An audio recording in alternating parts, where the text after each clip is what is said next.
Yes, indeed.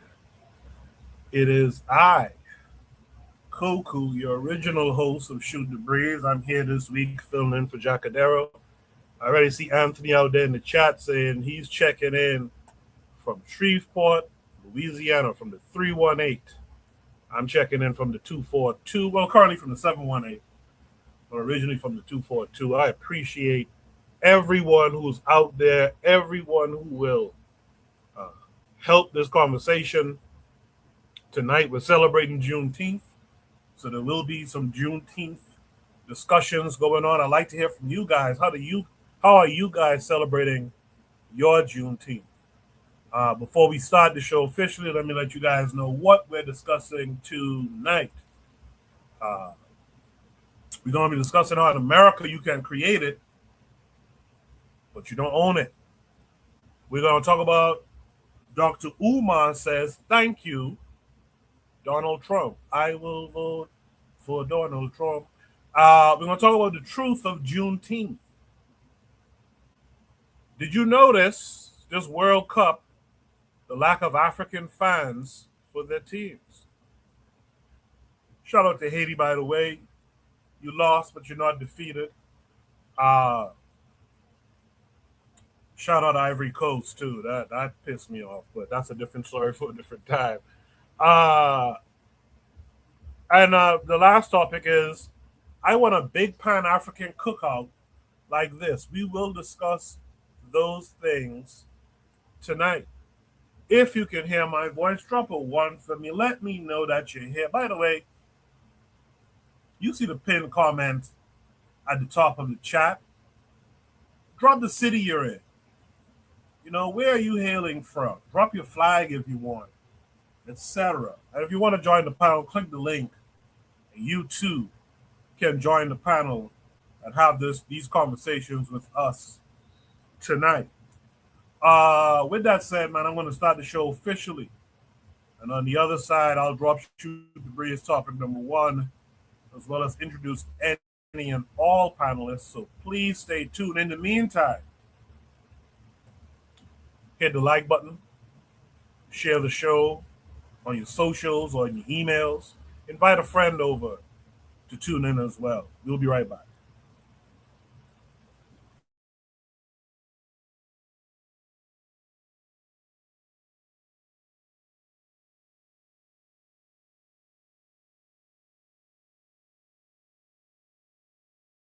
You are listening to the Bitter Medicine Podcast on KWAC Radio.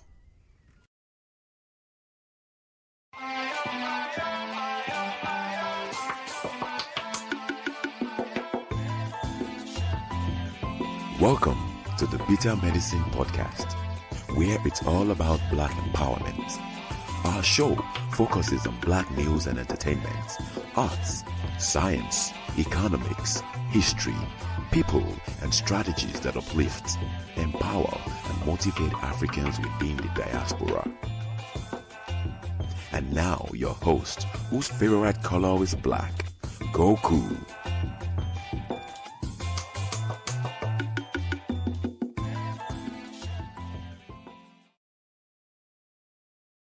Welcome back to the Bitter Medicine Podcast. I am your host, Koku. Just want to remind you guys before we get the show rolling that this show is part of a podcast network called KWAZ Radio. There are other shows on the network you are invited to tune into. This is D Webb with the Harsh Reality Podcast, asking you to tune in where we tackle the news of the day that affects our community, only on KWAZ Radio. Peace, family. This is Oni, inviting you to listen to the Pro-Black Perspective, where Black problems are addressed with Black solutions. Greetings, fam. Tune in to The Learning Curve with me, the Revolutionary Matron on KWAZ Radio. You are listening to the Bitter Medicine Podcast on KWAC Radio.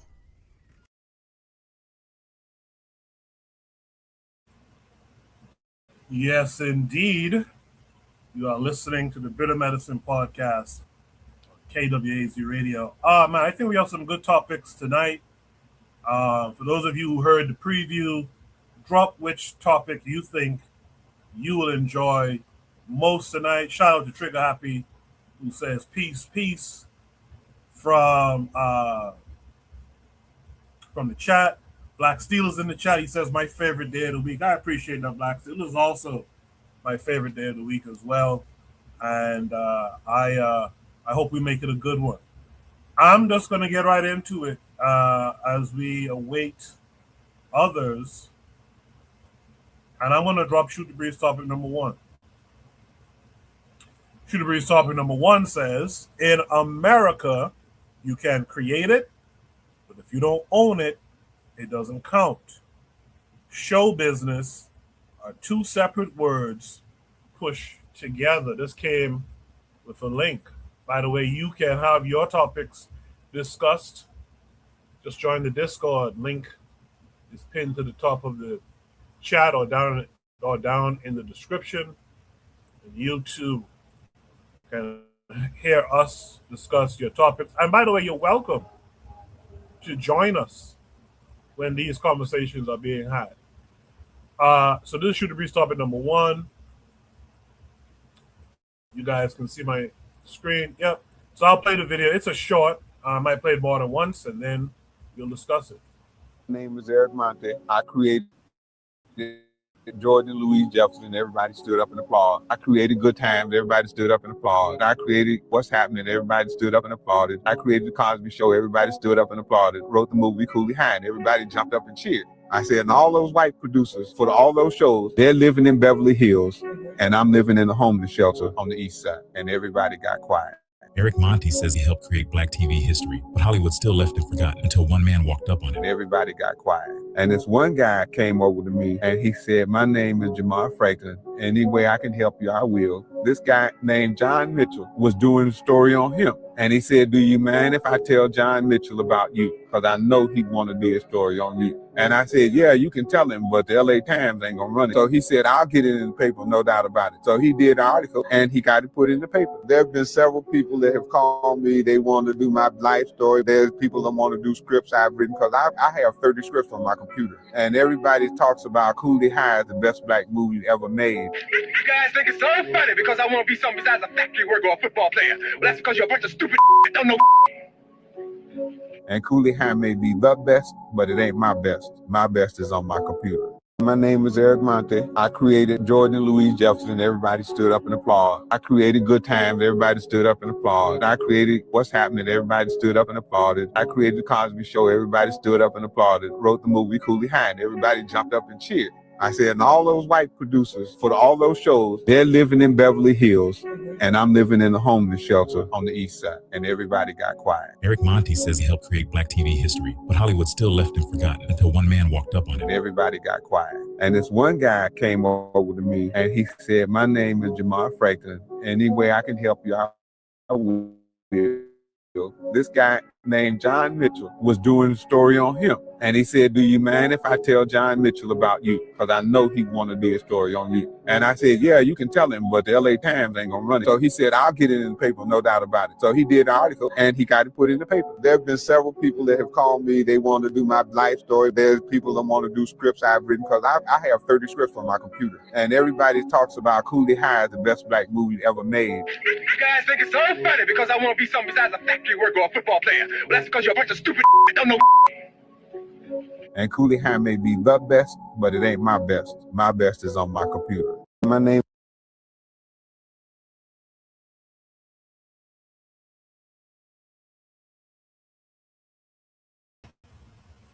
Sorry about that.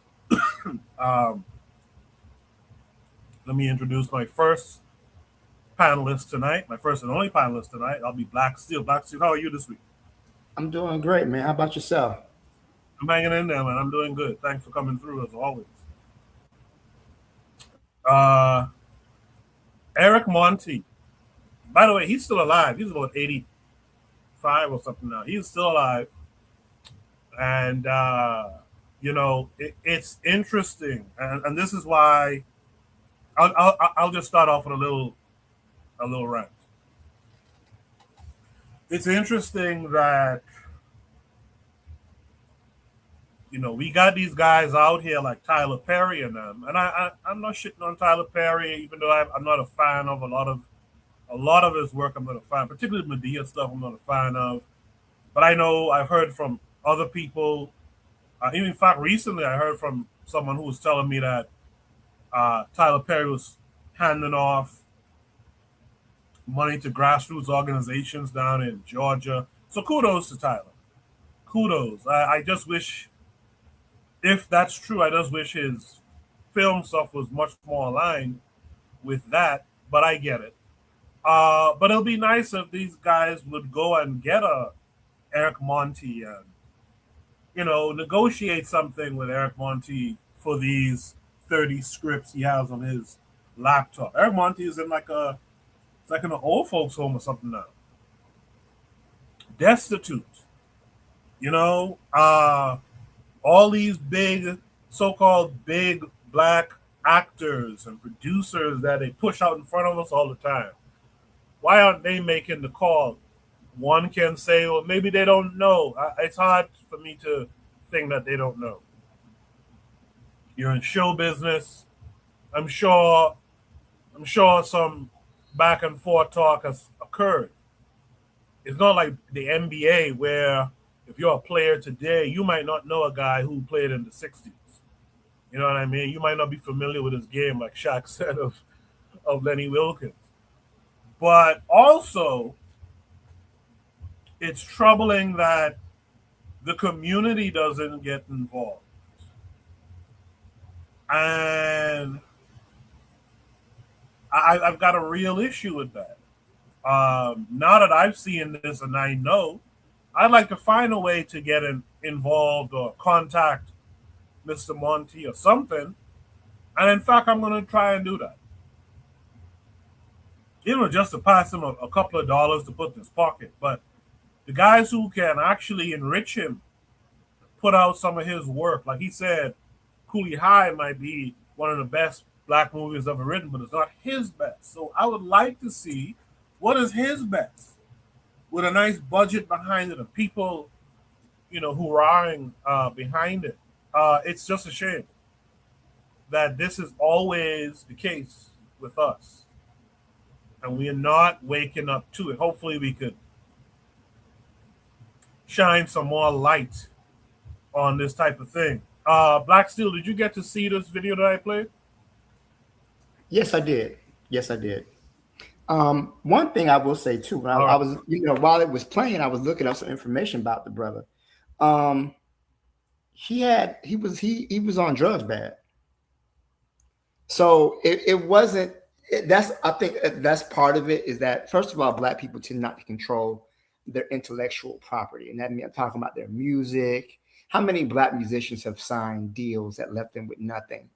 For example, I always think about TLC. TLC had that song "No Scrubs," and they were singing about how they didn't want some dude who was broke, and they were broke their damn self. When they made that song because of the deal they made. NWA, all those other artists and whatnot who signed these deals would make music, and these deals left them pretty much with nothing. All their publishing and everything went back into the hands of the record labels. So this is a very common thing. But I also think that if this man had an addiction to crack cocaine, which apparently it says he was on crack, I think that also could explain why he was homeless and living in a shelter, because he could have very well squandered a large part of his money on drugs. And I'm not saying that was definitely the case, but from my understanding, that's what it's saying when I looked information online, that he had that issue. But that's another thing we could talk about. Why are so many of our greats, of our artists and our things like that becoming addicted to substances? But yeah, like you said, we don't really have a support mechanism for our elders, really, when they do great things. And this is, I remember that Dr. Ben, Dr. Chancellor Williams, John Henry Clark were all very poor and struggling in their older ages. And, we had to find something. We found out later after the fact what people were experiencing, and there was support. But yeah, there's not a lot of, you got to control your intellectual property. And because so many of us don't, like he was saying, these white people get a hold of your stuff. They'll put your name on it, but they'll write the contracts, and they'll get all your money. And I forgot who said it, but they said the white man is as dangerous at the negotiating table that he is on the battlefield. You can't ever, and that's how they look at negotiations, right? It's warfare by another means, a way of accessing your material wealth and the things that you work for, and yet they're getting the money for it. So it's a sad situation all around. I hope he's doing well. I hope his situation has improved as compared to what he was going through before, because that was crazy to work all your life and produce these great movies and sitcoms, and you're not seeing anything from the residuals of it.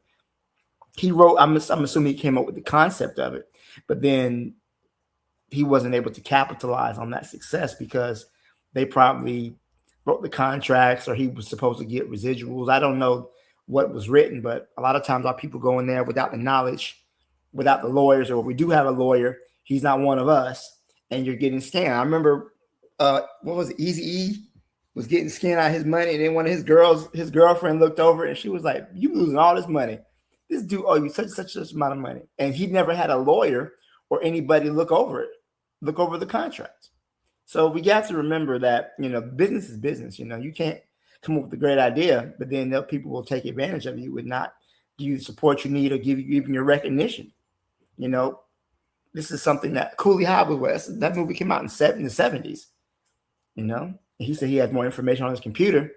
I hope he gets the support he needs.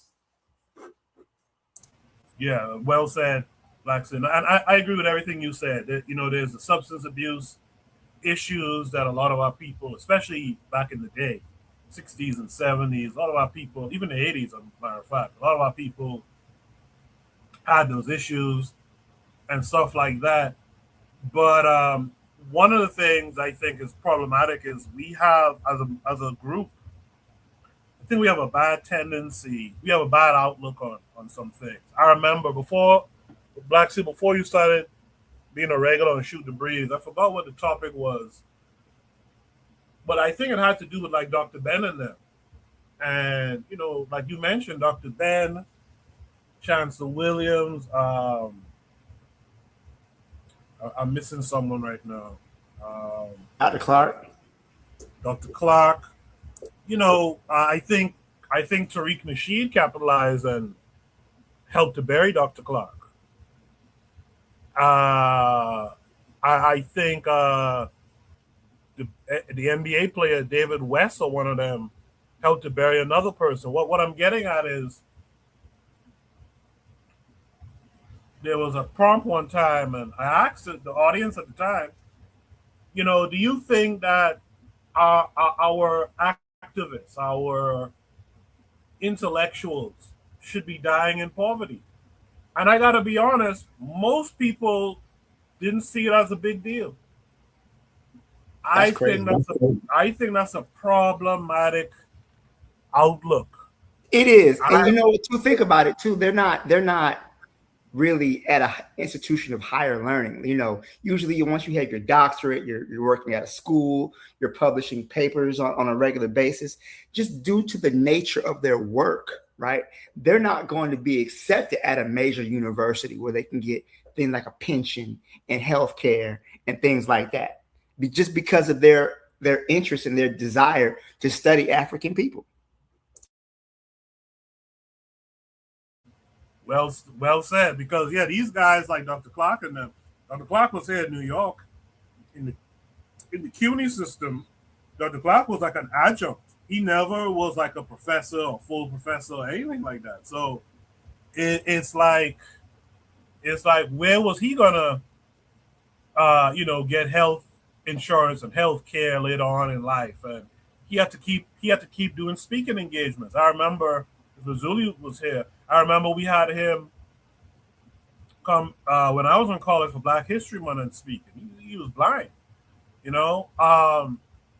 We are not taking care of our folks, and we kind of don't put a priority on it. And you know, my last thought is, in a world in 2026, in this world where content is king, right? Where content is so huge, if a guy who's proven with a proven track record can tell you, listen, I've got better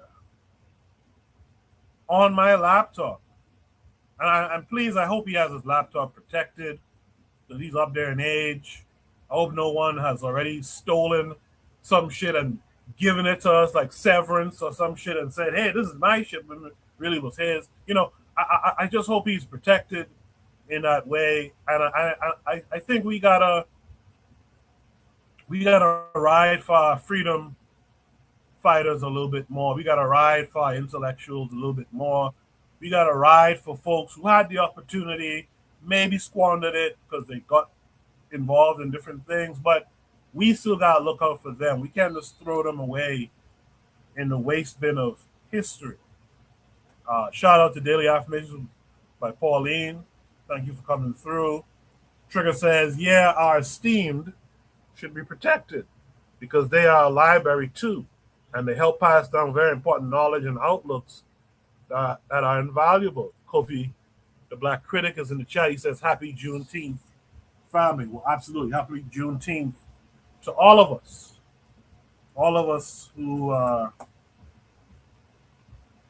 whose ancestors went through the Ma'afa. Black City, do you have any last thoughts on this, bro? Nah, man. Like you said, we have to get a better consciousness about protecting our people, because if we don't, man, what are we going to have? People with no history, the people with no foundation, and these people who are scholars, and you know, even Mr. Monty, you know, he created some of the greatest Black TV shows that we all look back on to this day. I wish him the best. Yeah, one last thing for me. Thank you for that, Black Suit. One last thing for me, which is wild. A couple of years ago, maybe just out of the pandemic, I remember Dave Chappelle did a special. And in that special, he talked about how when he was 19 or something, he signed a deal with Comedy Central to do the Chappelle show. And that he didn't know better at the time. He signed a bad deal. And at the time when he was talking about this might be 2021, 2022, somewhere around there. He said something like, you know, they're now selling Chappelle show to, I think it was Netflix or something. He was like, if you really love the Chappelle show, don't watch it on Netflix.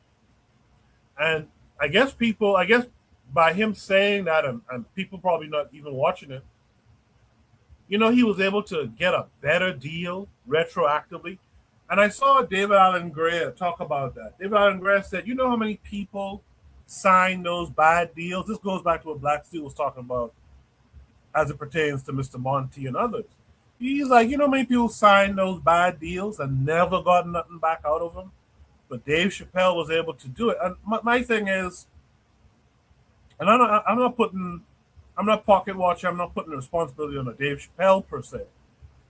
But when you guys have been blessed like that, and you come across this information out there, I find it's egregious that you're not doing something. And I ain't talking about something quietly. It's egregious that you're not trying to get better deals retroactively for people like Mr. Monty and others. And I think that's something we really need to work on. We tend to disregard the esteem, as Trigger Happy put it. But with that said, Anthony in the chat says happy Juneteenth, everybody. You guys who are in the chat, drop a happy Juneteenth for everyone who's watching and will be watching in the near future, maybe in the playback. In the meantime, I'm going to move to Shoot the Breeze topic number 2. I found this one a little bit interesting. Shoot the Breeze topic number 2 says, thank you, Donald Trump, says Umar. Thank you, Donald Trump, says Umar. This came with a link. Anthony says he'll be up on the panel in a little bit later, so we look forward to you joining us. Anyone is welcome to join us, by the way. Is this the right one? This prompt is taking us to Instagram. Oh God. Oh God. I'm scared. No, that's not the right. That's not the right one. Hold on a second. I'm tripping. Hold on. This one. This is the right one. So again, Shoot the Breeze topic number 2. Hold on. Drop my audio again. I hate when StreamYard does this. Share screen. Let's go here. Okay, I think you guys can see my screen now.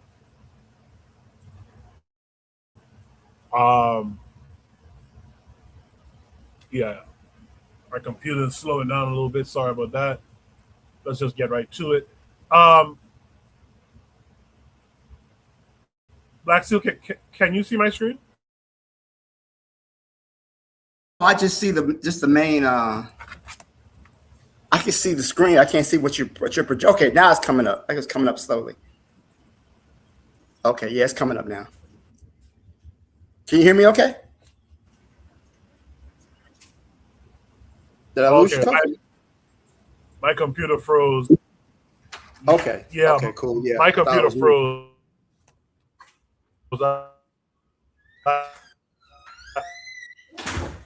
I apologize.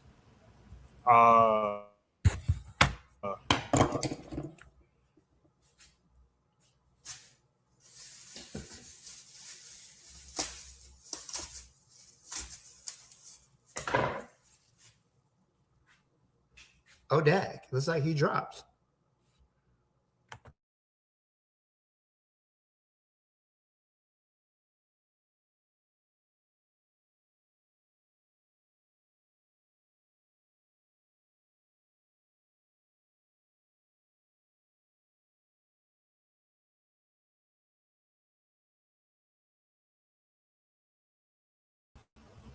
All right, I'm back. My computer froze up there. I apologize. Let me try this again. I guess we wait. Yeah, you gotta wait for it. I'm still here. Yes, I appreciate you still being here, Black Steel. My computer froze, but here we go. What's going on here now?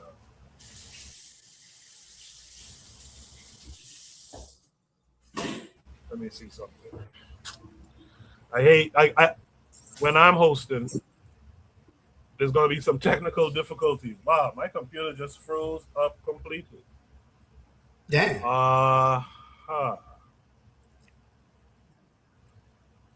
Yeah, I'm still here. I'm just trying to figure it out. Okay. Just bear with me a second. I'm cooking anyway. It's all good.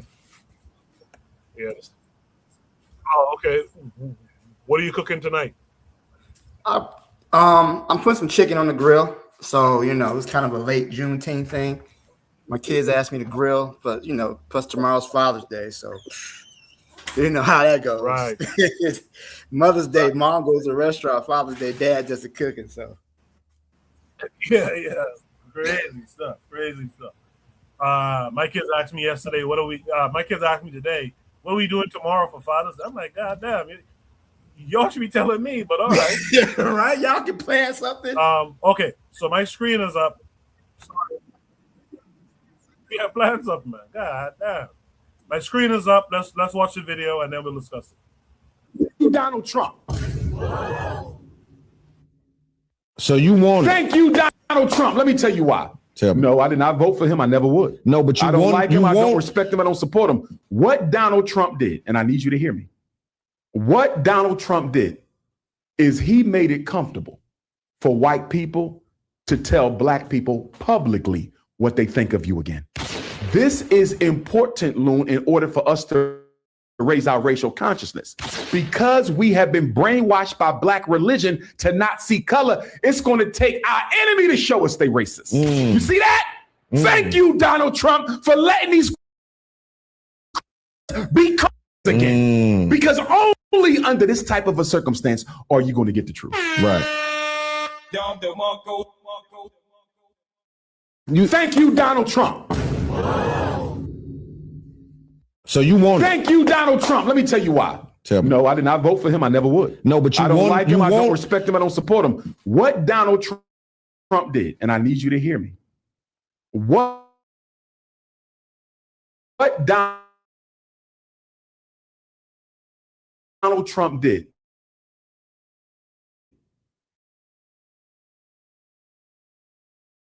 is he made it tell black people.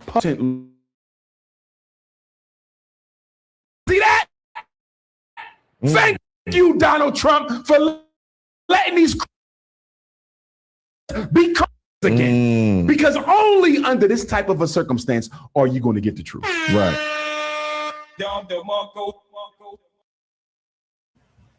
So this is a sentiment that I've heard before. The brother MG2 has said that before on the panel. Shout out to MG2 if you're out there listening. That, you know, this basically thank you, Trump, because that's going to wake black folks up. And I have a big problem with that. Everything that's happened to black folks, not only in America, but we could focus on America because they're talking about Donald Trump. But even what's happened additionally worldwide against black folks, what more do you need to see? I used to have a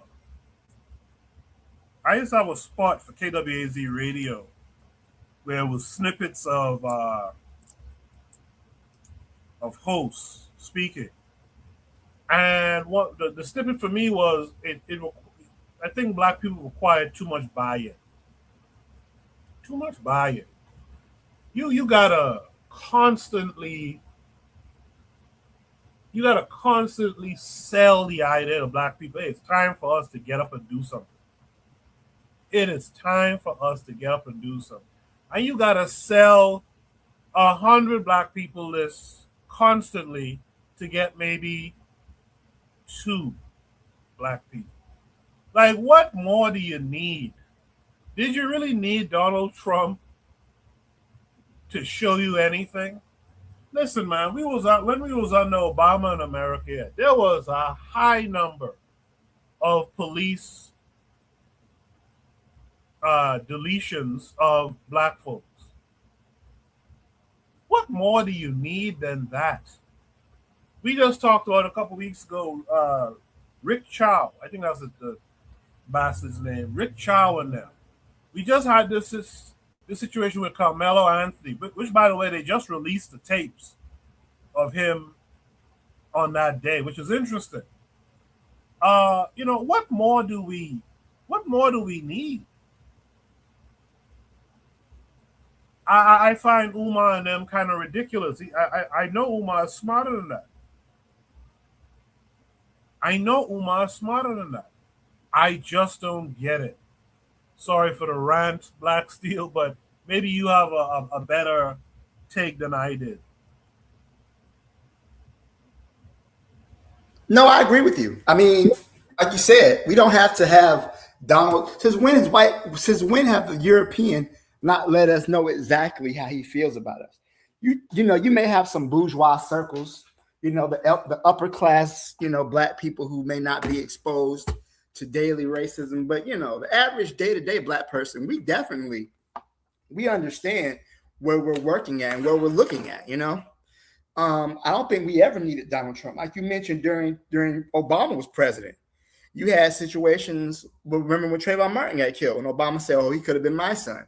You should have seen the way the racists reacted. They had this whole movement calling, saying Obama wasn't American. He was really born in Kenya or Indonesia, wherever. So no, we never needed Trump. But I think what he's saying is that black people tend to respond, or black people basically could resist or organize better against open white supremacy, right? That if Black people are in a state of oppression and that we're not confused about our enemy. Like Malcolm X made the analogy of the wolf and the fox. He said it's better to deal with the wolf than deal with the fox, because when you deal with the wolf bears his teeth to you. The wolf lets you know he hates you. He's going to try to devour you. Whereas the fox tends to be a little bit more sly. He smiles at you. And then until you don't realize you're being devoured until you're halfway down his throat, you know, to the stomach, to the juices of his stomach juices are already halfway digesting you. So he lures you into a false sense of security.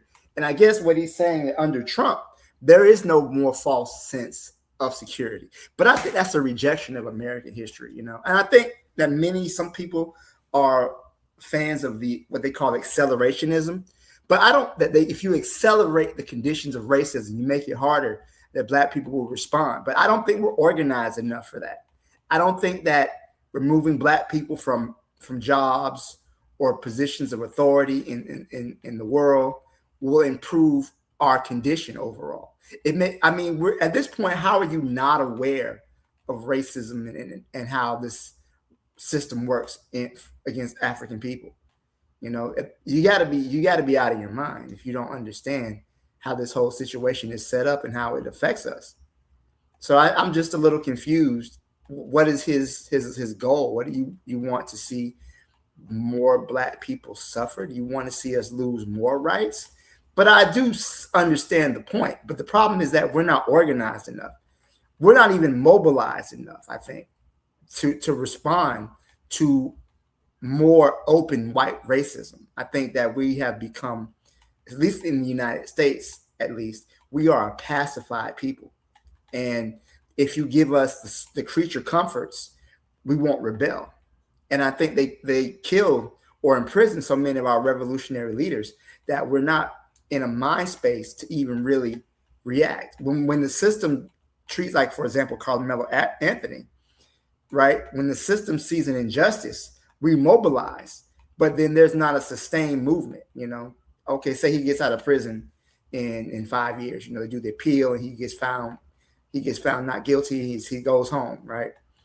I think that eventually the Black people will go back home too, until the next atrocity, until the next thing, until the next thing, until the next thing. But Black people sometimes think we miss the fact that we're at war, and we've been in a continuous state of war since we arrived here. And except the only people who don't realize it is us. So I think what Umar is saying is that Donald Trump is reminding Black people that they are at war. And you often hear it many times. So once Trump's gone, we got to get rid of Trump. Trump is the enemy. But Trump couldn't do what he does without the support of the majority of the people, in not only the government, but also in the citizenry.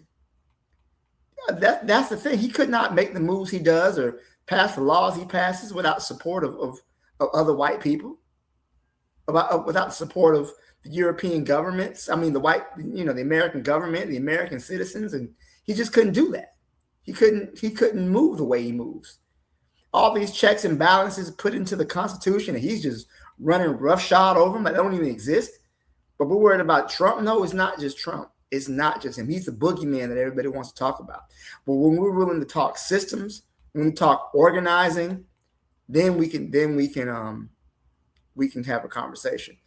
Lord of Slaughter says something. He said they didn't pass a law against a felon becoming president. Man, listen, when I taught government, right, I often would tell my students, you know, what is the stipulations to be president. Being a felon was never one of the stipulations that rule you out. You got to be 35 years old. You got to be a citizen born in the United States, and you got to have residency for the last 14 years. Anything of that is fair game. Anything outside of that, but again, we're going off a document that was written in the 1780s. Why are we still counting that document is the highest, best form of government to be used 250 years later? You know, that's and like you said, they could have stopped him. This could have been stopped, but the problem is that they just didn't have the will, because Trump is useful for the Democrats, because they can say, well, at least we're not Trump. They don't have to really do anything to improve the conditions of the people. They could just say, hey, it could be worse. It could be him. We're not going to promise you nothing. We're just not him. And that's kind of why they lost. So I'll go ahead. And that was just my thoughts on it. I really feel like Umar is really exaggerating the role that Trump plays, or that black people aren't unaware. But unfortunately, many of us feel we're powerless, man. We don't feel like we can really change or do anything. And we really lack the organization to really come up with solutions. We can get mad and we can mobilize, but I think we got to have a longer sustained organization in place to kind of change things for our people. I like that, Black Steel. We got two new panelists joining us. Before I introduce them, let me play the video again. It's a short video. I'll play it again just so that they are on the same page as you and I. Just hold on 1 second.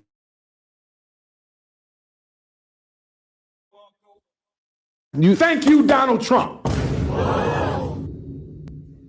So you want it. Thank you, Donald Trump. Let me tell you why. Tell me. No, I did not vote for him. I never would. No, but you I don't want, like you him. I don't want- respect him. I don't support him. What Donald Trump did, and I need you to hear me.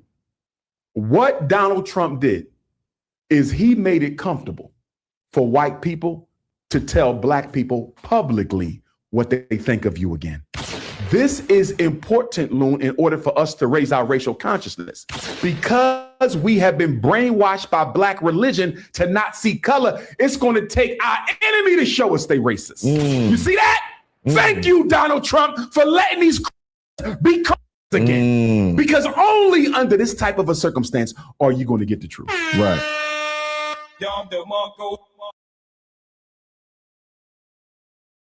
So as I watch that again, thinking about what Black Steel said, I kind of get, I really get what Black Steel is saying. I don't know if, and this is just a snippet. Maybe Umar goes into some length about it, but Umar did mention something interesting.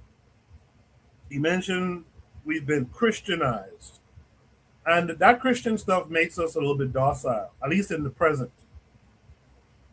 I think Donald Trump will have to come and drop brimstone and fire and a couple of plagues before black folks come and say, hey, hold on, wait, now, plague? Brimstone and fire? No, we got to do something about this evil. So I do appreciate what Black Steel said. Anthony's coming back now. But Anthony is here. Anthony, how are you this week? Hey, what's up, brother Coco? How you doing, man? I'm good, man. I'm good. How them hogs doing? Hey, man, yeah, we got them on the grill over there, man. They out there cooking them, man. But yeah, and happy Juneteenth to everybody, man. And peace to everybody on the panel and in the chat. Same deal. Okay, about the Coco. I was listening to it. I said, because I got to hurry up and shame, man, on this. Okay, I get the sentiment about what you're talking about. But your point of it, your perspective of it. Yeah, I get that. And Black Steel, he as always, he broke it down real good.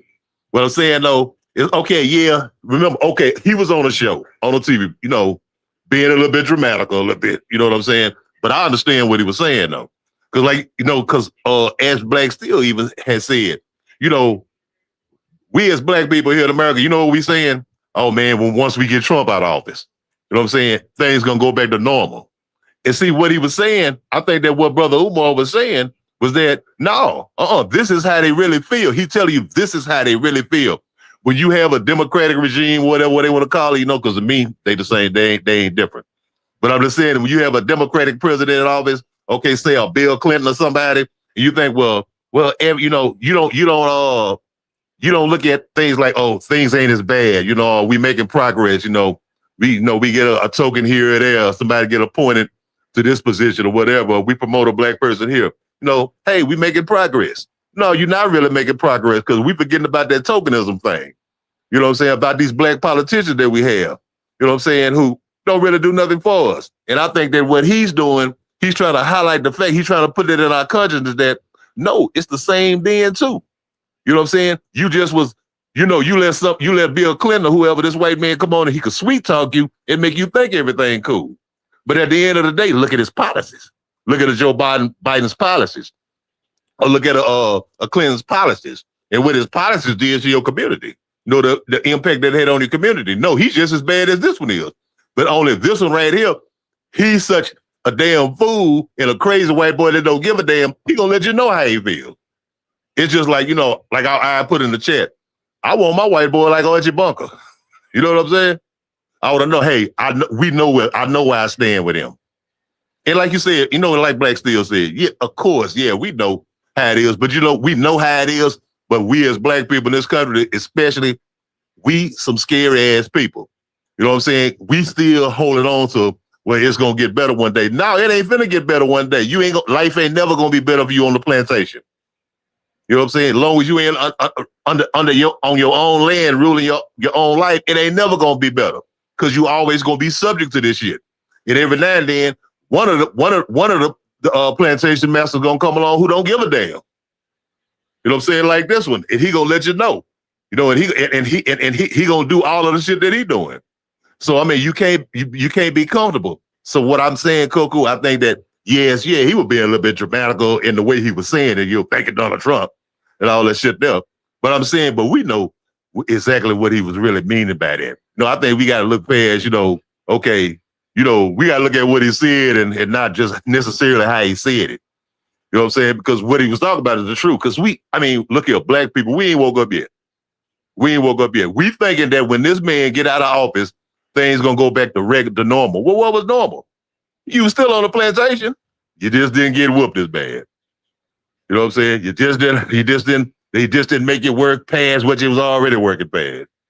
You know what I'm saying? In other words, I'm saying you want to go back to being a comfortable slave. You know what I'm saying? And I think that that's really the issue that he's trying to push. When he's saying, in other words, yeah. To tell you, look here, Black people, African people, you got to look at these people for what they really are.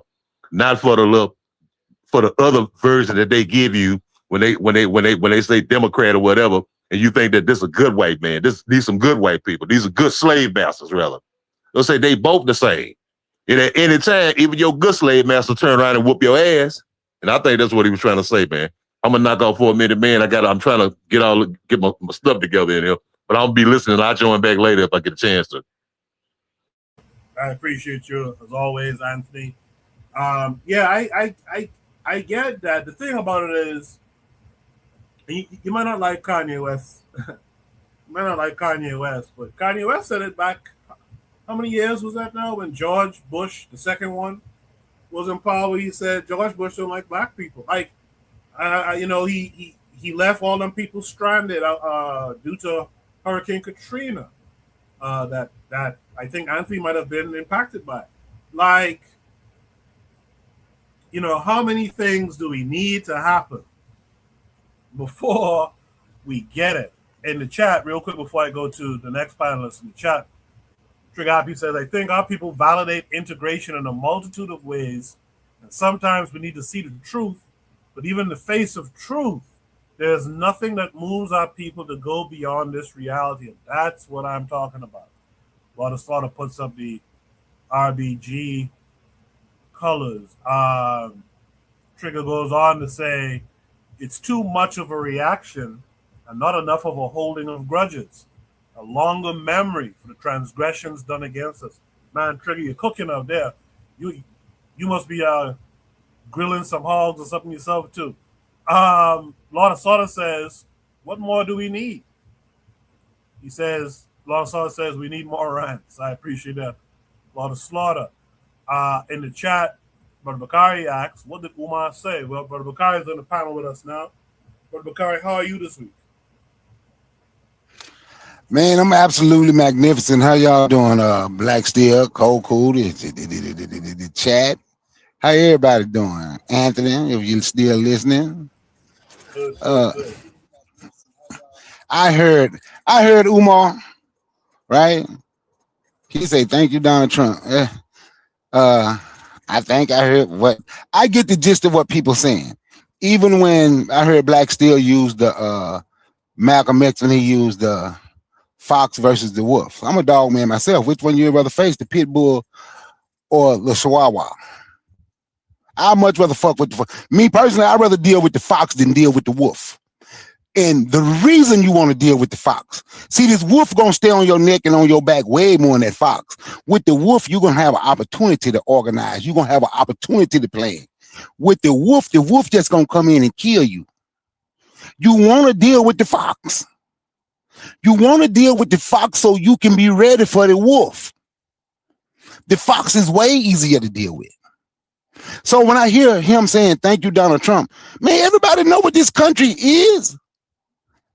Black people know what this country is. And when they say, I don't blame, I'm going to say it like this. I know more Christians personally that's ready to be suited and booted than non-Christians. And I'm just being honest with you. So when people say that, they say it's the Christianity. It's the Christian that you deal with. Right? Bro, seriously, when you out here in these streets, and when you going to the gun ranges and you training, and you out here dealing with people, and you getting bullets, and you doing things, it's more Christians that's ready to do anything than non-Christians. It's more Christians that's ready to organize. And I ain't no Christian at all. And I think Christianity sucks. All Abrahamic religions, not just Christianity, all the Abrahamic religions has made a lot of black people colorblind. But I do know when it comes to it, I'm speaking from my anecdotal experience. That's why I said I know more Christians that's ready and that's suited and booted and that's prepared. And that got stuff that's more preppers than the stuff that me and you might talk about that we need, prepping and the food and the ammo and this and this and this. Shit, sometimes I have to go to the black Christians, man. I need this. Sometimes I might have to go to them because that's who might have to show me. But when it comes to this right here, we know how this country is. Black people don't want to accept this country. Black people don't want to accept the fact that this country don't like them. That's the problem with a lot of our people. They're fighting for acceptance. It don't make a difference who's in charge. Because if Trump was the problem, you wouldn't have these people all over social media on Juneteenth arguing with black people like myself for waving the red, black, and green flag. Because they say our color should be red, white, and blue. They'll have the United States flag next to their red, white, and blue so-called FBA flag. It doesn't make a difference who's in charge. That's the problem. That's the problem. So when we see what's going on now, like Black Steel said, we'll get mad for a minute, then we go home and go back to doing the same damn thing.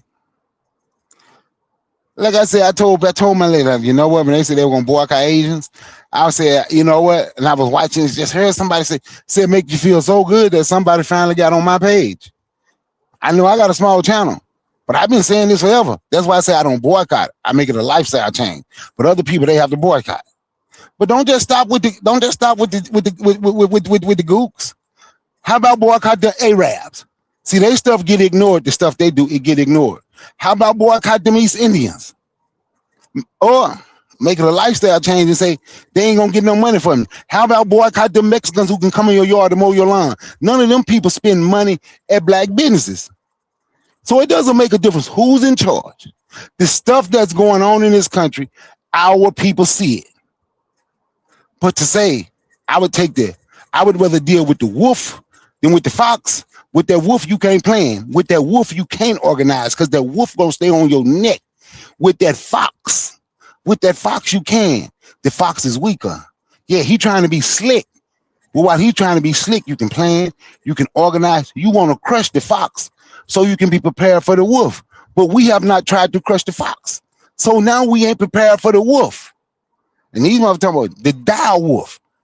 When these people was speaking, see, during the campaign trail, right?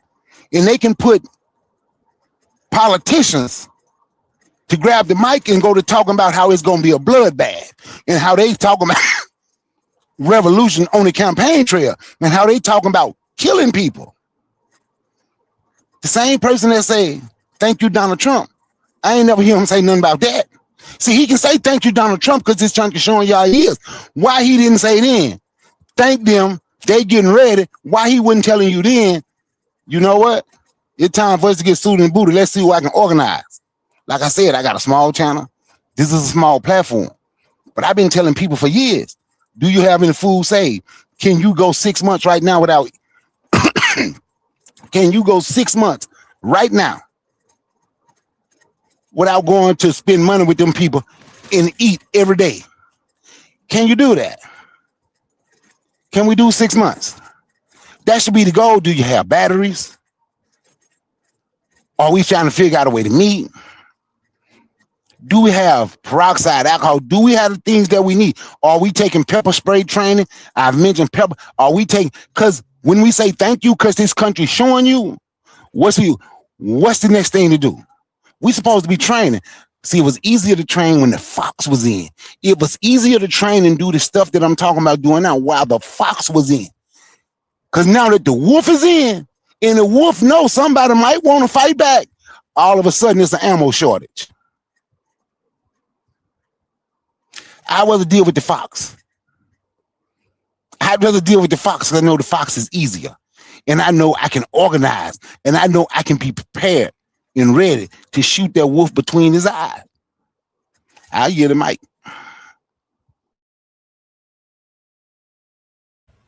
Thank you for that, Brother Bakari. Law says acceptance is the problem. Kofi the Black Critic from the chat says hit the like button. By the way, shout out to the matron. The matron is in the chat. She says, greetings, everyone. Happy Juneteenth. And greetings to you too, matron. Where was I? Trigger Happy in the chat says, notice the narrative amongst many of our people that they built this country. From that very perspective, how can you get them to build a parallel institution away from this reality? Well, Saul says we should boycott everybody. Trigger Happy says, if one thinks they built this country and mustn't inherit it, they won't do anything to destroy it in spite of the damage of the people who, quote unquote, build the place. He goes on to say, I was reading a Twitter thread that said Black Californians live under Latino domination. Some Black Californians attack back saying we built California, so we are not leaving. So they are okay with a majority of another people or another group over them. Law says the FBA are majority in California. Man, so much good conversation. I want to give Black Steel a chance if you can or if you want. Do you have any thoughts to what Brother Bakari said just now? Yeah, I do. I agree that, right now we're in a renaissance of open white supremacy. This is a true fact, right? We're dealing with in your face naked racism. Like they removed any mention of Harriet Tubman from like the National Park Service. Little petty stuff like that. They took down the Black 4-star general picture in the Air Force. Just doing little hateful things like that. These white people are not playing, and then they like to frame any type of Black progress as DEI, right? So, these things are, you didn't really work hard. This is DEI that you did. They want to go back and erase our historical accomplishments. That's something that is being done currently as we speak, as African people. So, and also too, I think that when you are faced with a two-party system, which we have a two-party system, unfortunately, right? You have a system where two parties predominate, and you're really forced to pick a side, sadly enough. Many times we try to bargain for the lesser evil. One group is openly fascist. One person said, I thought it was pretty interesting. The Republicans are racist, but secretly gay. The Democrats are gay, but secretly racist. Right. So then you kind of have to navigate what you can and can't get into. I mean, I don't believe we should have any type of allegiance to any party, but we should vote for our interests and vote for what benefits us.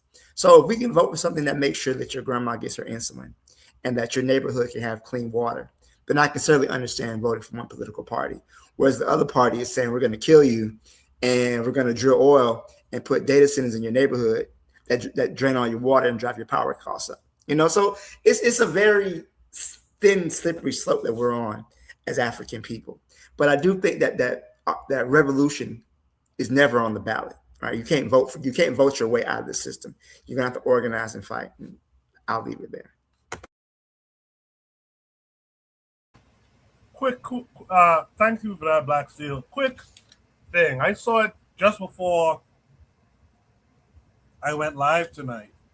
Did y'all see Jeff Bezos said humans are drinking too much water? Yes. Yes. Yeah, humans are drinking too much water that could be used for these data centers that they're building around the place. So what do you think? And this is one of the richest men, white fuckers on the planet. What do you think they're gearing up to do? They're gearing up, as someone said, maybe it was close to 20 years ago. I talked about it on Shoot the Breeze many, many moons ago. The guy was the head of the Sani Water. And he was pushing back then. He was pushing that we should charge for clean water. That's not a right.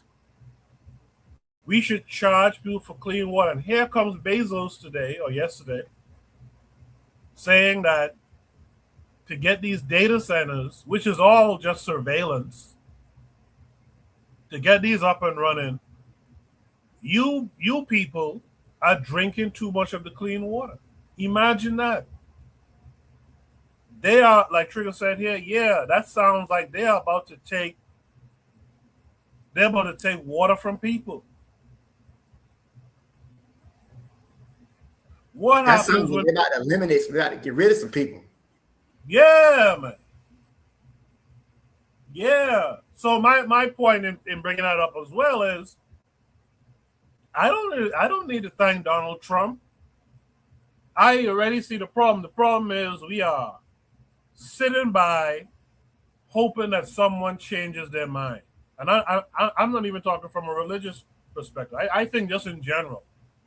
We hope that one day these guys will change their mind in how they deal with us. And the world will be kumbaya again. I don't get it, but hey. Thanks to Lord of Slaughter, by the way, for the 199. He says, we have black nations to move to. And I'm worried about that now, Lord of Slaughter, because when they start building data centers all over Africa and charging those people, our people in the continent, for clean water, what are we going to do then? By that time, you think Tinubu or whatever dude in charge of Nigeria, he'll do it too. Pay him enough money, he'll do it too.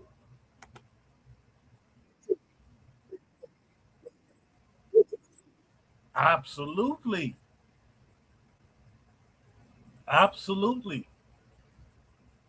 Oh, KW Don always fact checks. KW Don always fact checks me, and I appreciate it. He said it was the CEO of Nestle. I thought it was Dasani, but I think he's right. He said the CEO of Nestle that said water should not be free. Thank you for that. Hey, can I say something right quick? The CEO of Nestle, not only did he say water shouldn't be free, they took this down off the internet. It's hard to find now. He was talking. When he was talking about it, he did an interview talking about it. He opened up the bottle of water and took a sip and smacked his mouth and went, water's for the privileged. He did that shit in the interview. Nestle. Yep. He did do that. Yep. He did do that. So, what are we waiting for? How much more do we need? Do we need to get to the point where we can't drink goddamn fresh water? We gotta buy these straws so that we could go lay down by a damn puddle and drink with our children and drink a little water. The time is now, man. It is getting so. I didn't mean to cut you off. I'm sorry, Coco. I thought you had stopped. I apologize. No, go ahead. It has gotten so bad. The city of Jackson, Mississippi. You know the black guy that made the or we can turn air into water, however that work. You know what I'm talking about? Yeah. The city of Jackson, Mississippi.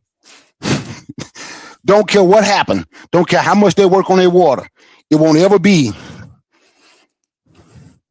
right. So they'll turn into him. So certain parts of Jackson, Mississippi, they're trying to do a contract with him to see how much he can produce. So the city of Jackson, Mississippi, the whole city can have clean drinking water. Yep. But hey, these the people we dealing with. He say thank Donald Trump. I say fuck Donald Trump. But I know it ain't just Donald Trump. So I can say, but I didn't talk about Donald Trump when I didn't talk about Donald Trump when Biden was in office.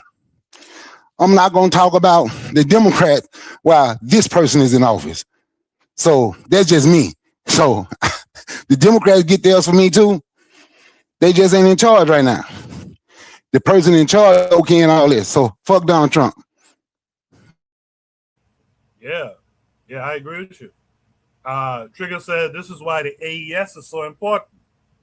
Africa is so ripe in the sense that surveillance is not as deep, even if some neo-colonial leaders take on surveillance. By the way, Sister Raw says greetings to me and all of you. Shout out Sister Raw, happy Juneteenth to you as well. Trigger says we have to take Africa before they use full surveillance in Africa, like in Western countries. That's what I'm talking about. Lord of Slaughter says that's why I don't think we should be trying to fight for nothing over here. KW Don says I believe he is with the WEF now. Oh, he's talking about the guy from Nestle. Okay.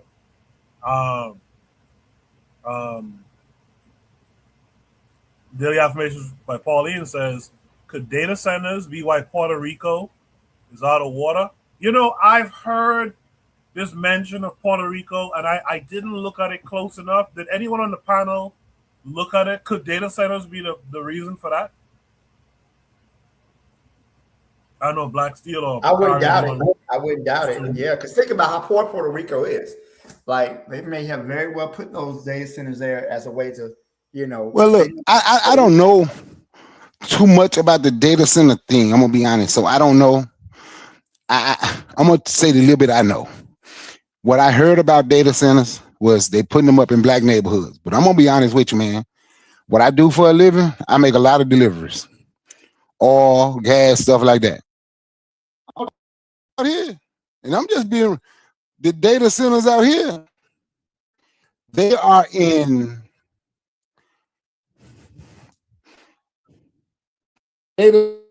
here. They are in millionaire.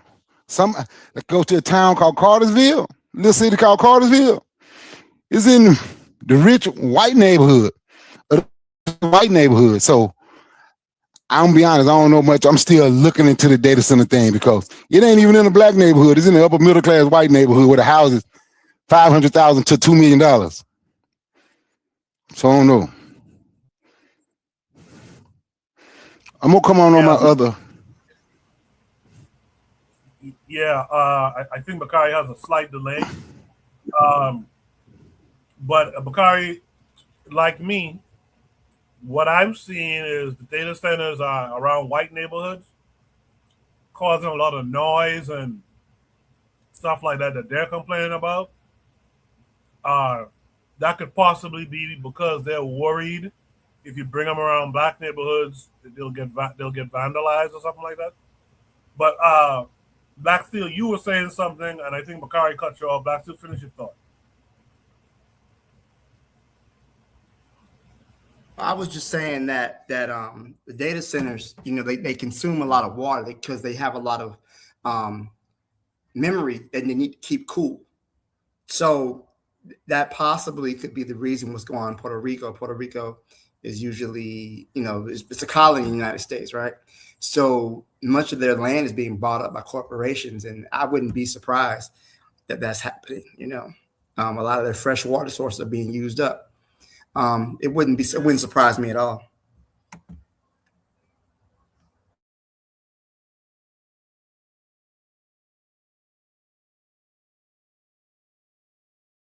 Sorry about that. What's crazy is that I noticed that when you get stories about China, not that I'm caping for China either, but you'll see that they talk about China putting data centers like in the ocean floor and up in the cold regions and the mountains and stuff like that for cooling and all this stuff. I really believe, and this is the beast that you're dealing with in America, I believe they're like just intentionally putting this stuff, using up fresh water around people just to be able to implement this charging of people for clean water. Why not throw that shit? You have Alaska, throw that shit around Alaska or something like that. But nah, let's bring it around people's, houses and where children play, and let's just fuck with them. You know what I mean? So anyway, good conversation. Lawson says it is already a shortage of water here in the U.S., huh? Well, yeah, that's true too. Because like Bakari said about Mississippi, but where the matron is, they had a huge water problem. Matron, did they ever fix that water problem out there? I remember a black man had built those generators to make water from air, and people vandalized those. People vandalized those, and I never heard anything else more about that water system. Was that ever fixed? The claim was that the pipes were bad, lead in the pipes or something like that. So I'm not sure. But good conversation, guys. Let's go, for time's sake, let's go on to Shoot the Breeze topic number 3. Hopefully Bakari and Anthony will join us again. And if you guys want to join us, by all means, click the link, come up on the panel. Let's hear your thoughts. The matron in the chat says, in Flint, no. Those people are still drinking bottled water. My goodness. Flint had to be since before COVID, if I remember correctly. That's a number of years that our folks, in particular, have to be drinking bottled water. That's insane. That's insane to think. Shoot the Breeze topic number 3 tonight. It says the truth of Juneteenth. This is going to take us to Instagram, I believe. Yes, it is. Make sure you guys can see my screen. It looks like it's coming up. It's just slow. Yeah, there it is. Lawson says Flint was black. No, he said Flint was back in the Bush era. Was it that far back? Wow.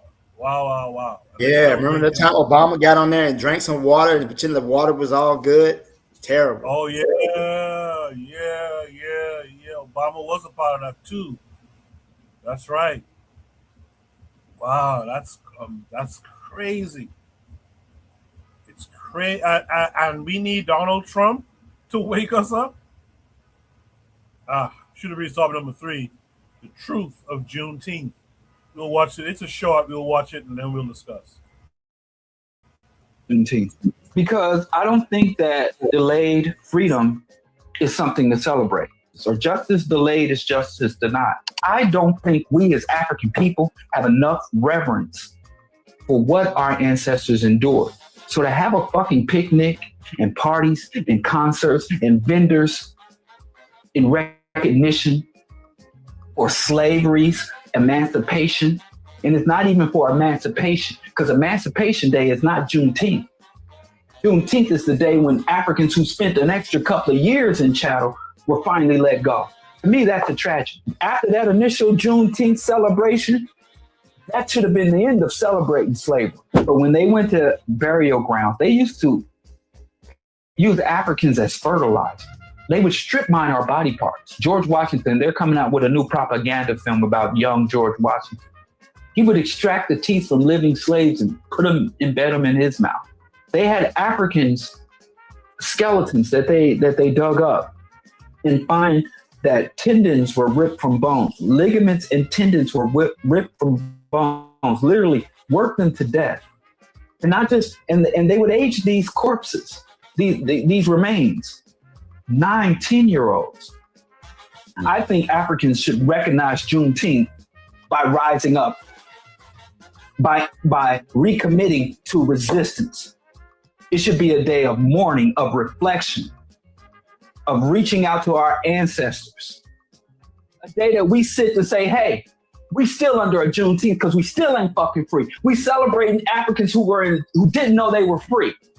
And the only thing worse than an African who's enslaved and don't know they free is an African who believes they free while they still enslaved.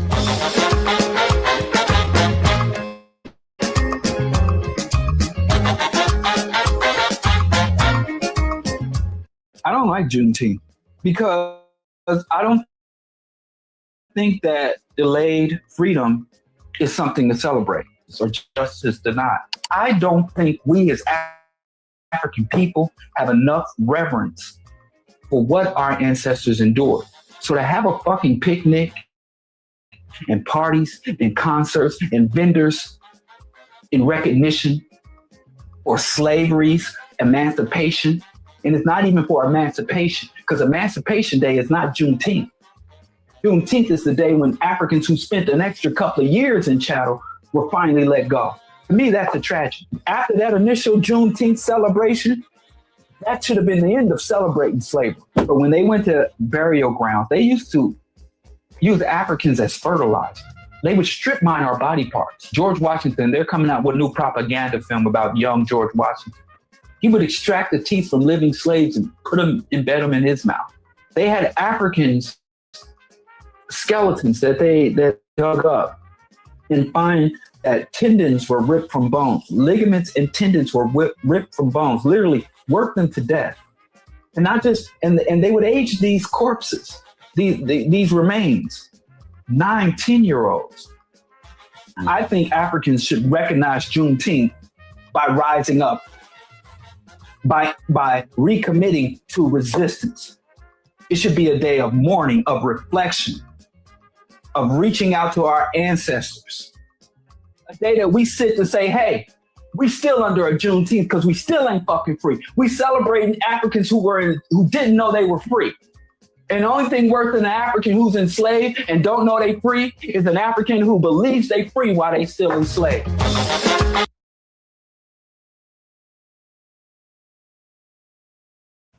Woo! Don't stop seasoning your food and grilling and all that. Happy Juneteenth to you still. But the brother makes a couple of points, and some of you in the chat seem to agree. Let me just read some comments from the video. Someone here says, I'm sorry you feel that way because my Black Texan ancestors were celebrating no longer being enslaved and reuniting with their families across Texas that they were separated from. Truth be told, I wish it would have stayed a Texas celebration locally and statewide. It was specific to areas in Texas, even though, yes, across the nation, many still were not free. But hey, everything gets hijacked. I just lost my place. But hey, everything gets hijacked, and people complain about the hijacked holiday. Someone else says, I don't like how Juneteenth was commodified and then used as a political tool. Juneteenth was nationalized without proper education, and that's exactly what capitalism does. You're given just enough to buy in, pun intended. Third person says, our ancestors danced, celebrated, and sang their way through slavery as a testament that their spirit could not and would not be broken. Them spiritual hymns, tambourines, and drums kept them connected to the ancestors in the spiritual realms, something you don't believe in. So how are you talking about ancestors? We must continue singing, dancing, praying, along with all the things that got us through 407 years of bondage here in America. Battles are fought on many levels. Your platform is necessary, just as the others. Highlighting what you perceive is wrong with other platforms while arrogantly defending yours is the blueprint of what our oppressors use to diminish or cancel out others. Let's concentrate on getting there, which is free, and not show how we got there. Peace. FYI, there are things beyond your level of understanding and comprehension, most in part because of your ego. Your belief that there is no higher source will ensure you stay right where you are, projecting intellectual masturbation like your oppressor. He knows there is a higher source, and his biggest asset or weapon was convincing black people it doesn't exist, I guess. His entire purpose is to become what you don't think exists. I'm surprised. I'm sure if I scroll down a little bit more, there'll be people questioning his background and if he's a tether and all this type of shit. But in the chat, Lord of Slaughter agreed with the video. Trigger Happy said it should be considered like unfinished business or something like a stage and how to get to the next stage. Lord Slaughter says we still ain't free. He says, see, people just proud to say they survived. It's lunacy. He says those comments are why I no longer try saving anybody. I feel you, Lord of Slaughter. I feel you. It feels like I said before and I said earlier tonight, it's too much buy-in required, I find, with our people. And so it just feels like a wasted effort to keep trying to show our folks something. Now, me personally, I don't have a problem with folks celebrating Juneteenth. What I wish we would do, in fact, this is a thought someone gave me when I was a kid, when I was a teenager back in Nassau, about Emancipation Day. Emancipation Day is that first Monday in August. And a guy said one time, he said, that should be our Christmas day, so to speak. That should be a day when we are gifting each other books, like important books like Garvey's Philosophies and Opinions and stuff. And that stuck with me. That he told me that over 30 years ago. That stuck with me to this day. That should be what we do on that Emancipation Day. We should be freeing ourselves, giving ourselves books from the intellects that we still admire, and we should be doing something to kind of create the mindset, not just within ourselves, but within the generations that follow behind us. I would say something similar about Juneteenth. Now, it wasn't my direct ancestors in Texas, so I try to not say too much, but I don't think celebrating is a bad thing. I just wish we would structure it in a way that not only feeds us literally and figuratively today, but feeds us going on into the future. Black Steel, the truth about Juneteenth. What say you to that?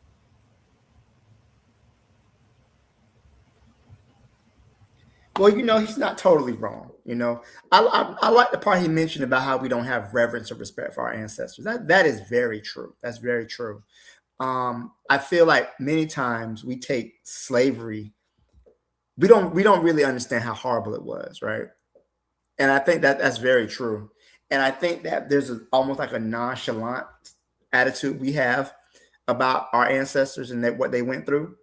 And I see it with the young people, and they think everything is a joke, and they crack jokes about things, and they don't really have the reverence that I see that other oppressed people who've been oppressed in their history, seem to have about their history and what their ancestors have experienced. So I do agree with that. Diallo is called the Grinch of Pan-Africa. He's generally a very pessimistic person. When you could probably tell how people react to in the comments.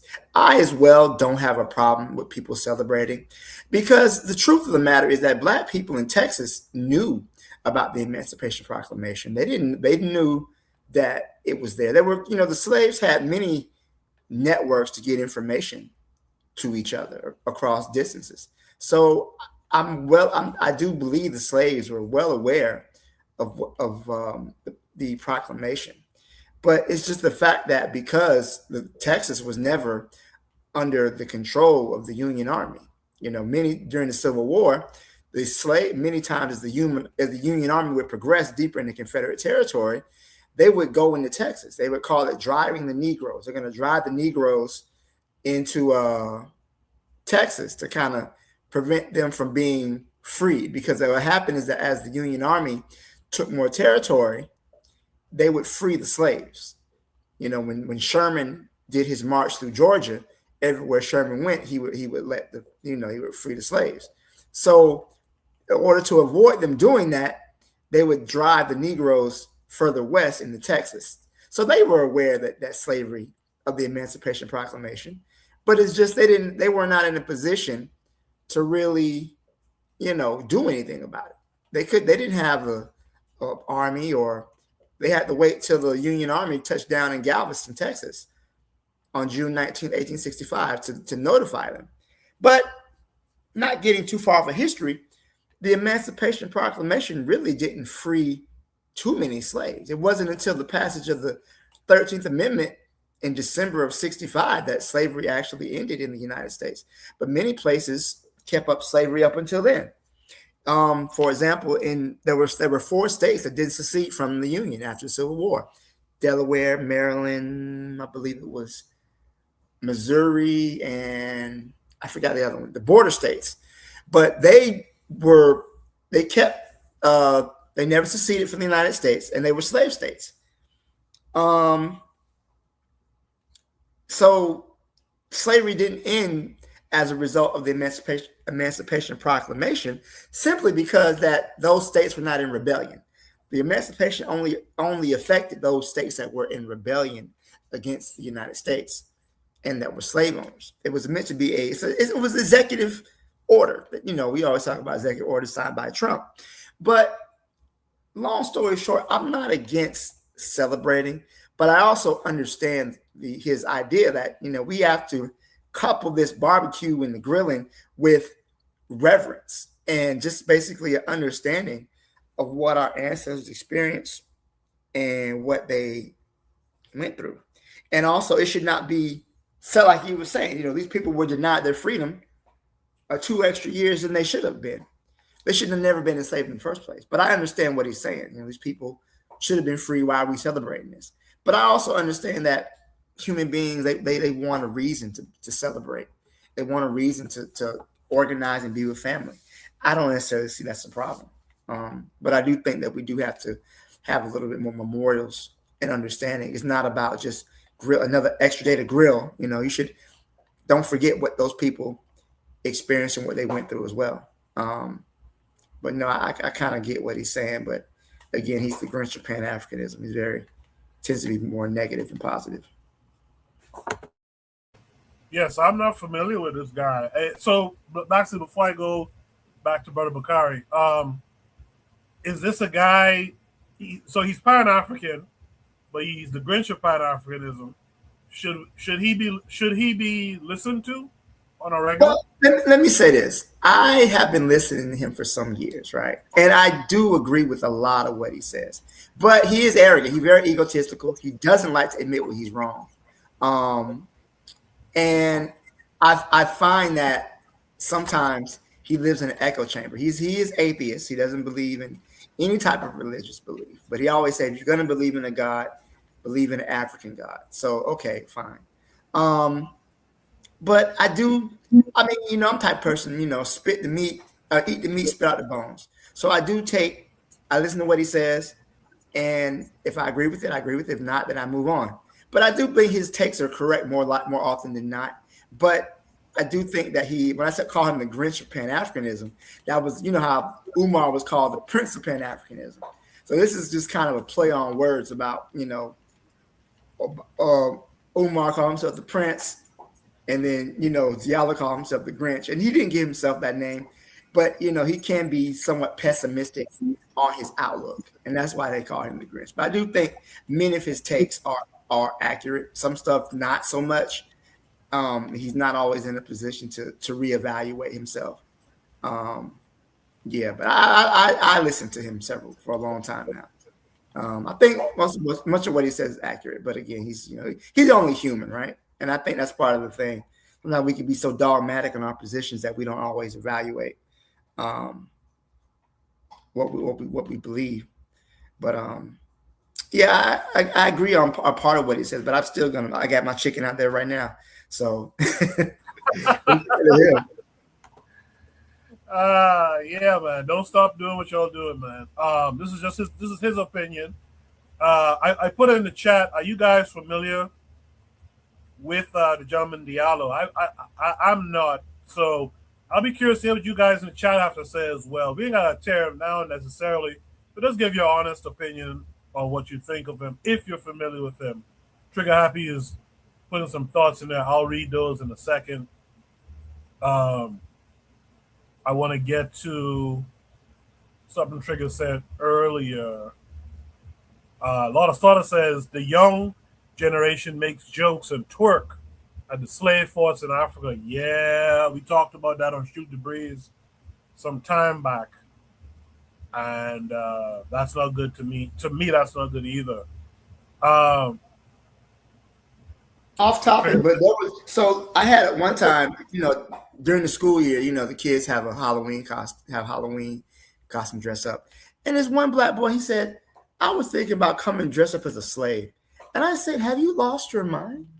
Could you imagine a Jewish boy coming here dressed up as a Holocaust survivor with a number tattoo on his arm? He would never do that. And you should never disrespect your ancestors. And he was shocked that I said that to him. But I want him to understand that the suffering of your ancestors is no laughing matter. And no other people regard the suffering of their ancestors as a laughing matter either. So I wanted to get that across. That young man, me and him are still cool. He graduates next year. But, he didn't understand. And I guess I shame on his parents for not teaching him.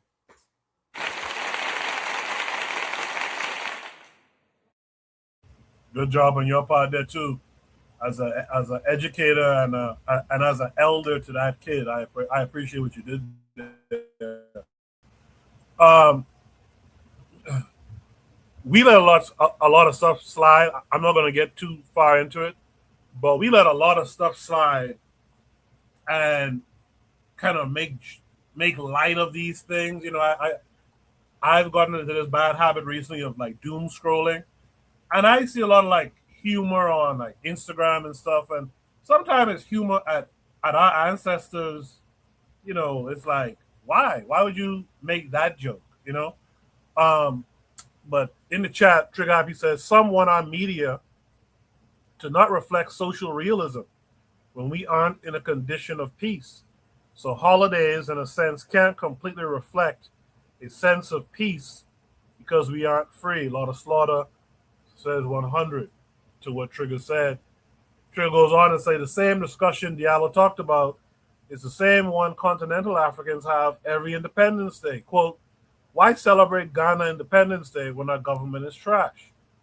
Basically, this is Trigger again. Basically, another way of saying, why celebrate this day when our countries are not free but still subjugated. It's an independence in name only for many perspectives. Lastly, Trigger says some will rebuttal and say we accomplished a stage, though, and that should be celebrated, and we need to struggle for another stage. Lord of Slaughter says all that white paperwork and documents means nothing at the end of the day. The Europeans didn't have the authority to take or give me my human rights. I appreciate that too, Lord of Slaughter. I'm going to give you that as well. I like that. Trigger says he had this issue of when black male study scholars called him out for not reading The Man Not. They're talking about Diallo. Trigger, now this is Trigger's take on Diallo.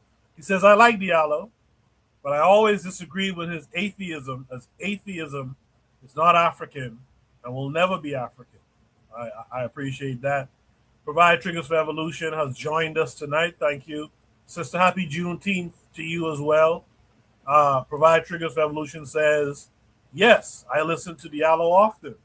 He makes some good points very often. His delivery may be too raw for some as he shares some uncomfortable truths. And she said that with an exclamation point. So she particularly likes Diallo. I appreciate that feedback from you guys who are familiar with Diallo. With that said, let's welcome back Brother Bakari. Brother Bakari, did you get a chance to see this video? No, I didn't see it. Okay. But I'm sorry. Let me play it again so you can speak on it for what you see. Okay? All right.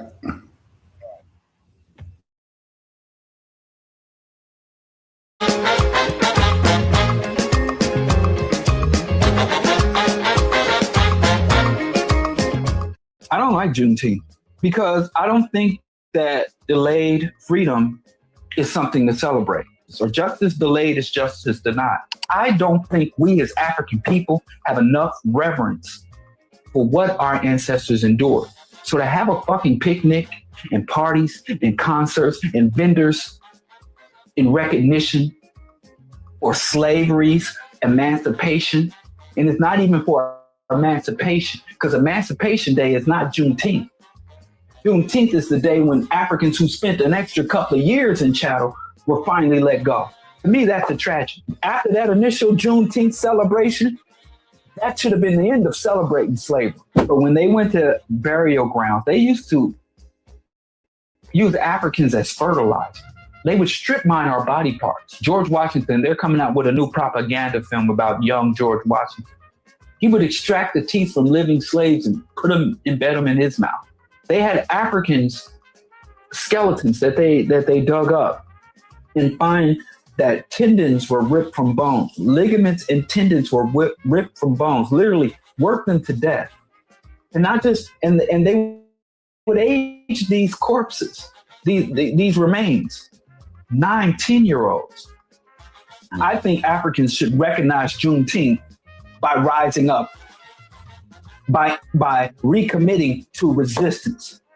It should be a day of mourning, of reflection, of reaching out to our ancestors. A day that we sit to say, hey, we still under a Juneteenth because we still ain't fucking free. We celebrating Africans who didn't know they were free.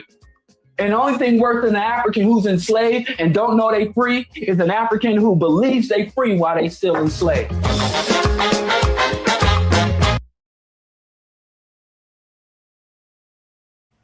I promise I'm going to check him out a little bit more and see what's what for myself. But Brother Bakari, the truth about Juneteenth, what say you to all of it? First, I'm going to say most people I heard who had a problem with celebrating Juneteenth, they were upset because they say Joe Biden gave us a holiday. That's all they do is give us tokens, right? Now this brother said he don't want Juneteenth because Africans was kept 2 years extra, right? And that is a bad thing. But I can say this, and I would need my brother Oren on here to break down more of this history. But you know, they didn't sit and wait. I guess that you can say they sat and wait, but they didn't have weapons or anything to fight back against those white folk, right? We act like we were going to become magic and defeat the bullet. but I do understand rebelling. But also, like I said, I need my brother Orion to explain this a little more. I don't know what it is, but you do know there was some black people that was in the Union Army that militiaed up and went out their way and started fighting to free people that wasn't that hadn't been free. Texas wasn't the only one. Texas just had a longer, and they made it their last. But it's like Texas celebrated, and most people, especially I'm 54, especially most people from my generation, that say they hadn't seen it. They had seen it. They seen it in the movie Jason Lyrics. Jason Lyrics. They had a Juneteenth festival in Jason Lyrics. That is something black people did on their own, and I don't see anything wrong with celebrating it. You know, they celebrated in Oklahoma. They celebrated in part of Louisiana, and they celebrated it in parts of Mississippi. Not where I'm from. I never heard of it. I didn't know where it was till I went to Texas. Then I watched Jason Lyrics. I said, oh, this is what they're doing on Jason Lyrics. I didn't hear of it till I went to Texas. But I don't see a problem with celebrating it. Actually celebrating it, and you're getting together having a barbecue, and you say you want to organize, that could actually be a good time to organize. See, sometimes we got to look at what good can come from what we're doing instead of always talking about how bad it is, right? Look at what we were already doing when people was, because I've heard a lot of people, I ain't celebrating that. Some Democrat gonna give us a federal holiday. Well, don't do it. But black people were celebrating Juneteenth way before some Democrat decided to make it a federal. All they do is give us tokens. But black people's already celebrating it way before it was ever made a federal, holiday. So we got to see the positive.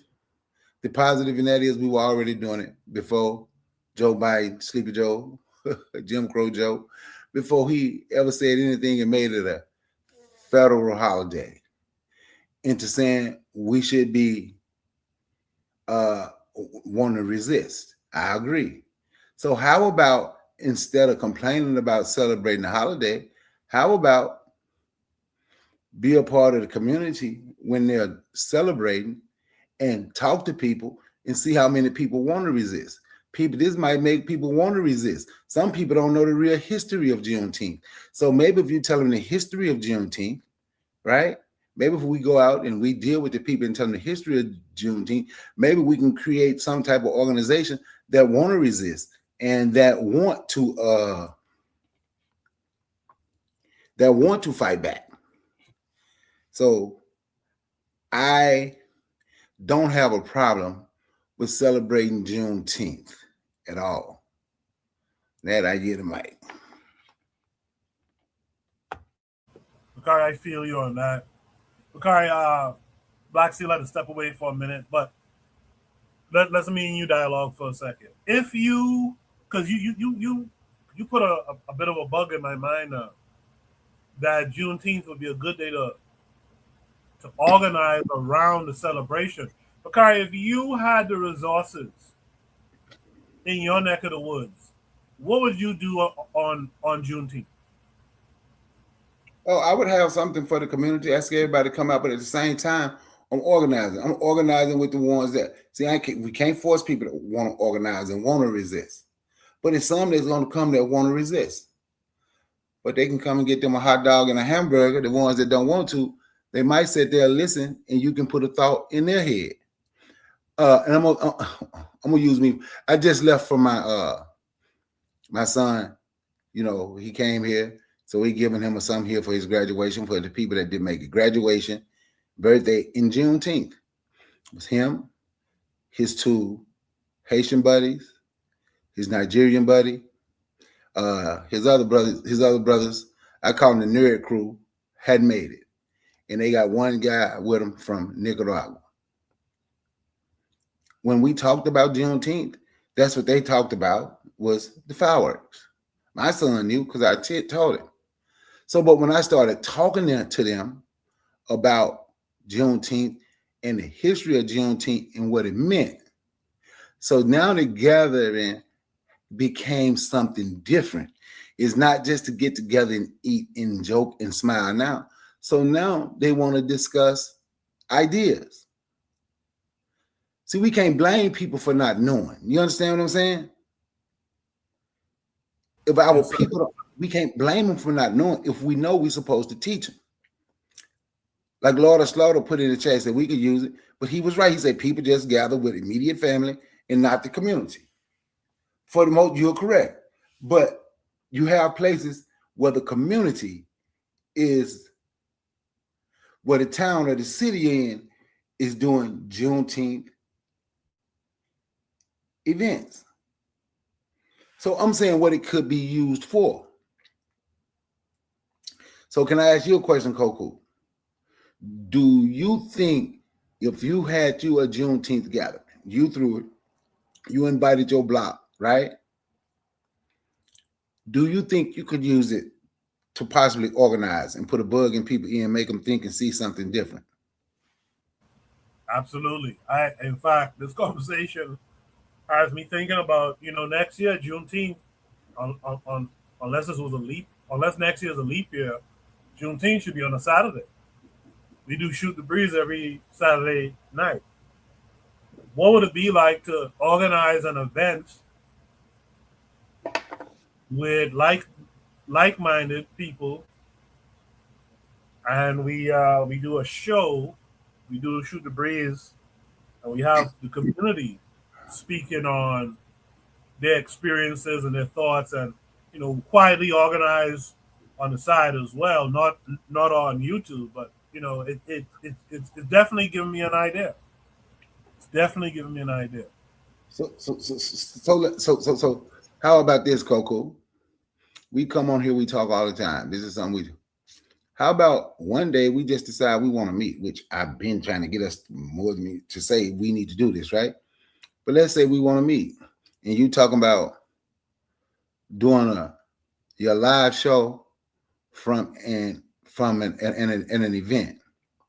You know how great that would be? And now we get to talk, we get to hear exactly how these people feel, and and what they're doing, and what does Juneteenth mean to them. And then at the same time, we can put bugs in the air. What Malcolm said, you give them a little bit at a time, because if you give them too much at once, they're gonna get scared. You know what I'm saying? Yeah. No, that has my mind running now on how that's a thought. That's definitely a thought. And that's definitely a thought. So I appreciate this conversation. You have to start putting order now. Organize, start putting the money now. Yeah. So we can do it. You know what? We're gonna talk about that as a group more by next week and the next several months leading up to Juneteenth of next year. That's what we will do. I think that's a great idea. And again, this is what Shoot the Breeze is really for. It's not just to hear people talk. If you notice, we don't really argue up here. We state our thoughts, and we fall off with one another. But it's supposed to spark something, because here's the next level of it. If we're already celebrating Juneteenth, and I'm looking to do this, how great would it be if, I don't want to attach things to people, but how great would it be if Bakari is doing something similar in his neck of the woods, and we join those things in this online community, or we show up in person, et cetera, et cetera. But we could do several things, several places, and hear from different people what Juneteenth means to them and what they'd like to see done in the community. It could be a good thing. It could be a good thing. Can I tell you something else? I'm gonna say something else, and people might not. I'm gonna tell you another one you can use, because we can get mad at our people all we want, but people gonna enjoy the 4th of July. They gonna enjoy their day at work. They gonna barbecue. They gonna do all that, right? I don't do it. That's not my thing. But Watch this. But since our people doing it, that's another day you could organize because our people gonna be together. You understand what I'm saying? Because our people is gonna be together. Yes, sir. Yeah.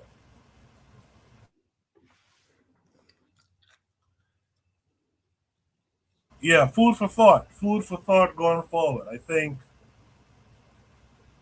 that's a nice. I think that's a nice idea. Food for thought. I'm gonna keep that in my mind. Because it's Juneteenth. I know. I feel like in the states, in the states, you guys don't do Emancipation Day as big as in the Caribbean, but that Juneteenth is that's an idea. That's an idea for sure. Uh, I guess Black Steel didn't come back yet. So what we'll do? Let me stop sharing my screen for a second. But Bakari,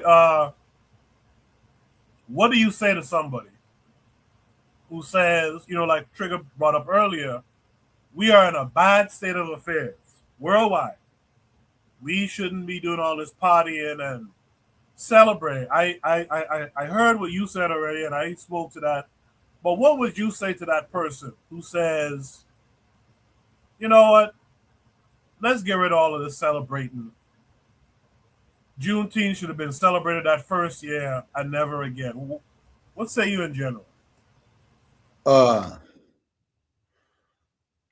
wouldn't say he's wrong about us not having time to party and do all that, but I'll go back to my original point. Our people gonna do it regardless of how we feel. So let's use that for an opportunity to reach our people. Let's use that for an opportunity to reach our youth, right? And let's use that for an opportunity to organize and gain traction with people who want to be part of what we named our little group, what we trying to do, our militia, what we doing, what we working on. Let's see if we want anybody to want to be part of the Black Wolf Brigade. See, even though we don't agree with it, we can use it, right? Like I go back to Christianity in the church. I'm not a Christian. And when I say what I said about Christians, I know more Christians because I do know a lot of Christians that's ready and will talk the same stuff we talk for the most part, except they're going to mention Jesus and all that, right? But since I know they're at the gun range and I know they're training, ain't that a good idea to try? And that's a good time to try to reach them? Yeah, for sure. It's a great time. So instead of me telling them, forget Jesus and forget your church and forget your religion, we have something in common right here. They like to train. What they're training for. They might not be training 100% what I'm training for. They might not feel exactly how I feel, but they're feeling something. So that's why they're training. So now we have an opportunity to talk to them, and we have an opportunity so we can connect. You know? We ain't got, sometimes we need to understand, we don't have to agree with what our people is doing, right? For us to be able to use it to our benefit and at the same time, teach our people, teach them something different, show them something different, and we'll never know what we'll have on our side. You see what I'm saying? Absolutely. Yeah, exactly. Yeah, a lot of stuff said the same thing I said at the same time. Exactly. Yeah, I feel you on that. But what you say, Trigger Happy said. I'm gonna say this. You say Trigger Happy said. Trigger Happy ain't wrong with what he said. I just see how we can use it though.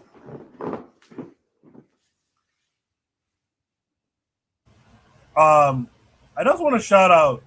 So Dorigo Cooper Photography is here. He says, shout out to the Marine Corps Major James Capers Jr., Medal of Honor recipient 60 years after the fact. Dorico Cooper Photography. I emailed you, must be a year ago. I was like, yo, I haven't heard from you in a minute. Where you been? And I haven't heard from you. I'm glad to see you're here, you're alive and hopefully well, and you're here in the chat tonight, man.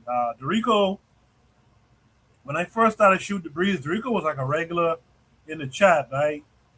And I used to get a lot of a lot of stuff from Dorico about like investing and cryptocurrency, and I haven't heard from you, man. So I'm glad to see you there, and I hope you're well, man. Shout out to Jose. Jose says, "What's up, fam?" Jose, we right here chilling. It's Juneteenth. Happy Juneteenth to you too. We just here having a little conversation. Black Steel had stepped away. Black Steel is back. I don't know if you heard what we were talking about while you stepped away. And if you had any thoughts, or if not, I could just go to Shoot the Breeze topic number 4. But I think that's a good idea. That's something to think about for next Juneteenth.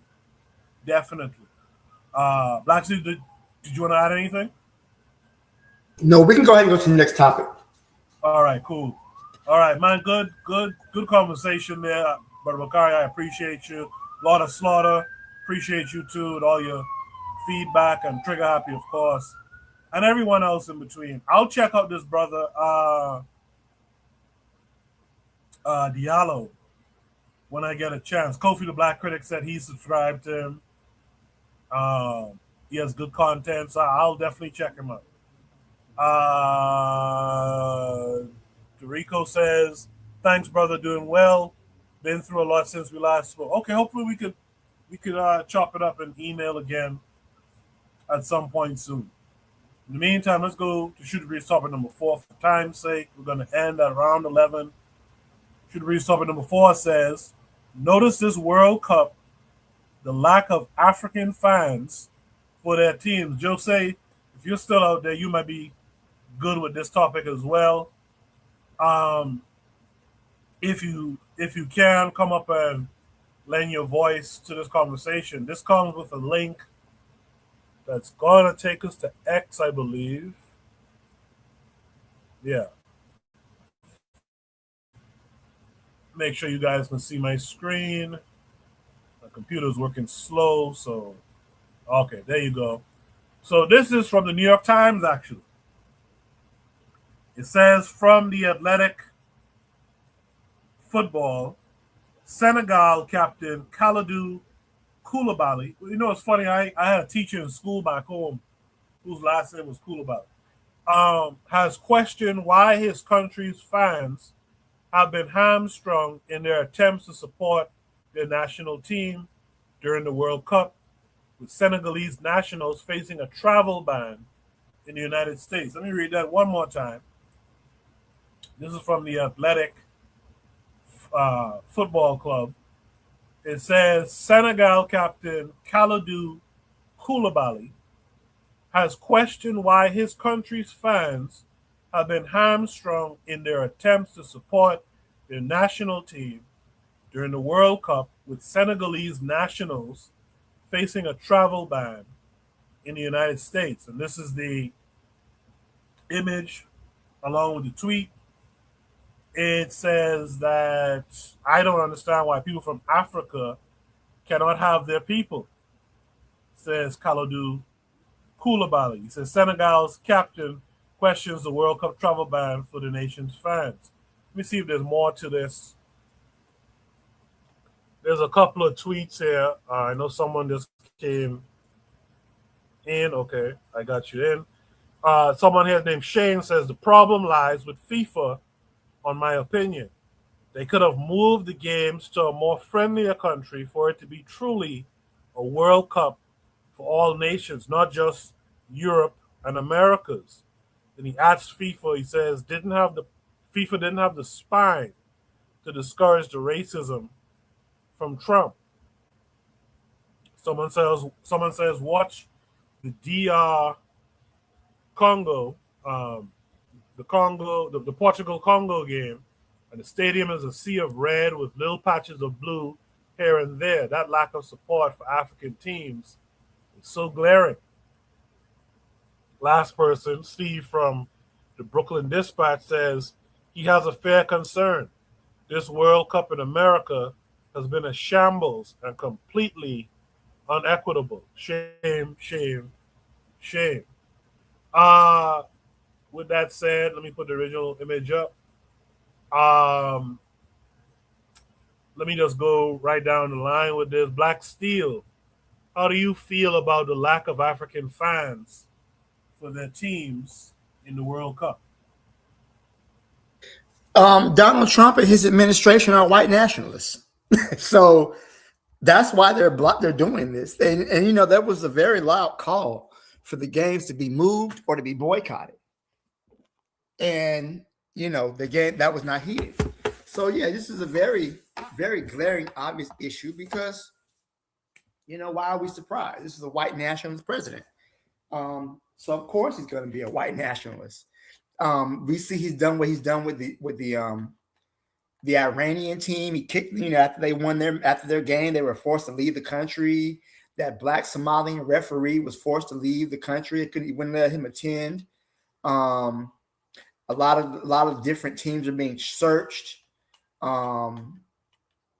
So yeah, it's not any surprise of what's going on. Like, this is America's racist, and they're exhibiting their racism in your face.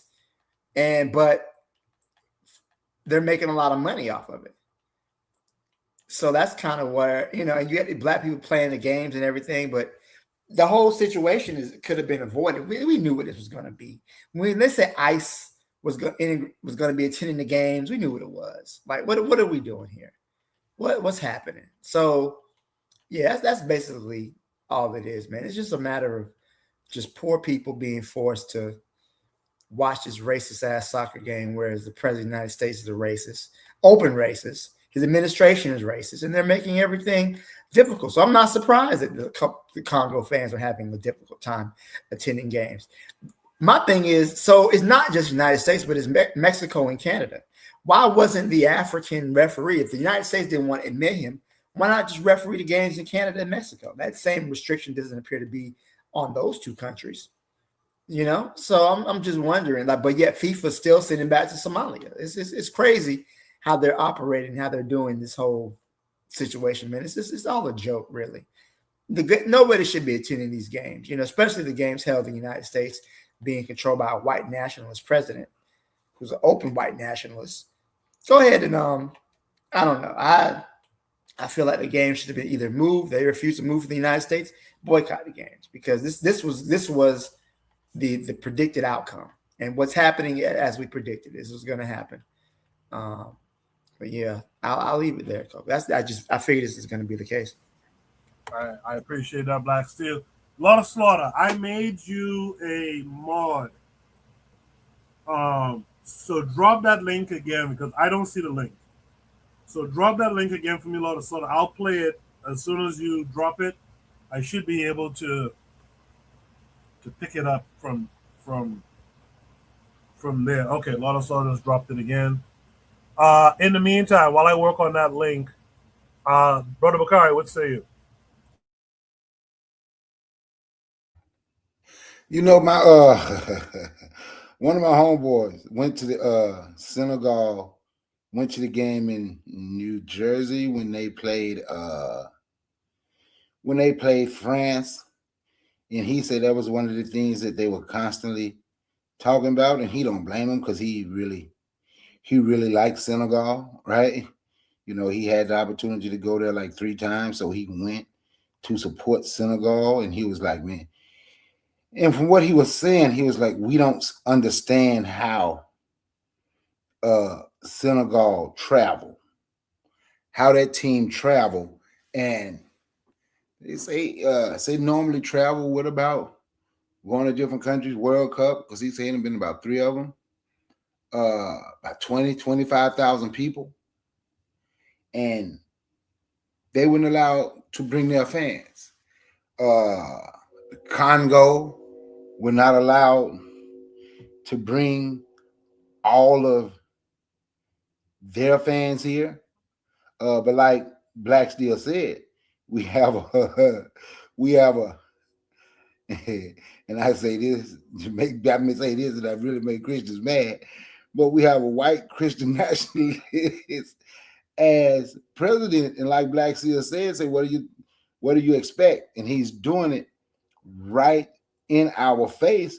And what Black Steel said, I was going to mention that too about Iran. I forget what they played at, but they had to fly after their game. They have to fly to Mexico. They can't even stay. They can't even stay in the states. Can't stay where their game is played. They have to come from Mexico on game day. So I like Black Steel, there's not much you can say. This guy, he's showing you who and what. He's showing you who and what he is. And basically, he's daring people to do something about it. Because while they're doing that, who is it? Wasn't it Kenya just made some type of deal with America, so they can constantly disrespect us and our people, as long as we got some people, as long as some of our people willing to just, you know what, I'm gonna get some money out the deal. So that's what's important. And I think that is a foul. So yeah, it's real messed up. You're right. They could have played in Canada. They could have played in Mexico. So whoever said FIFA is a criminal organization and said what they said about FIFA, FIFA is also letting you know that they agree with Donald Trump. And I yield the mic. Yolanda Slaughter said FIFA is a criminal enterprise. Earlier, Trigger Happy 262 Plus said, watching that Ivory Coast versus Ecuador game, barely any Ivorian fans. Man, it was sad. Jose joined us, but before I go to Jose, Lord Slaughter suggested this video. I'm gonna switch it to this video. I've seen this sister on social media. God damn it. Hold on. I've seen this sister on social media. I've seen little clips of her before. Lord Slaughter says to subscribe to her channel. So you guys, if you I'll tell you her name in a second. You guys subscribe as well. She does drop some jewels. What's her name? Ashley B. So subscribe to Ashley B. Subscribe to her channel. Maybe I subscribed already? No. Subscribe to Ashley's channel. Click the bell to be notified. And by the way, if you haven't done that here, do the same for me as well. Subscribe. Click the bell to be notified. I'm going to play her video. It's a 4-minute video. I'm going to play her video, and then we'll let Jose respond to all of it, because part of this is a little bit personal to him as well. So let's watch. FIFA gave Donald Trump a peace prize? Ew. So naturally, I wanted to know what the fuck. So I went down a rabbit hole, and it turned out to be significantly worse than I expected. In December 2025, FIFA gave the President of the United States their peace prize. You know, for peace. The citation said something about his unwavering commitment to advancing peace and unity throughout the world. Huh? That's crazy, right? Because in April 2025, the federal government that this man runs deported a 4-year-old with stage 4 cancer. His name is Romeo. He has a 7-year-old sister named Ruby. She's also an American citizen. They were deported right alongside their mother, Rosario, back to Honduras. ICE refused to let their attorneys speak with them.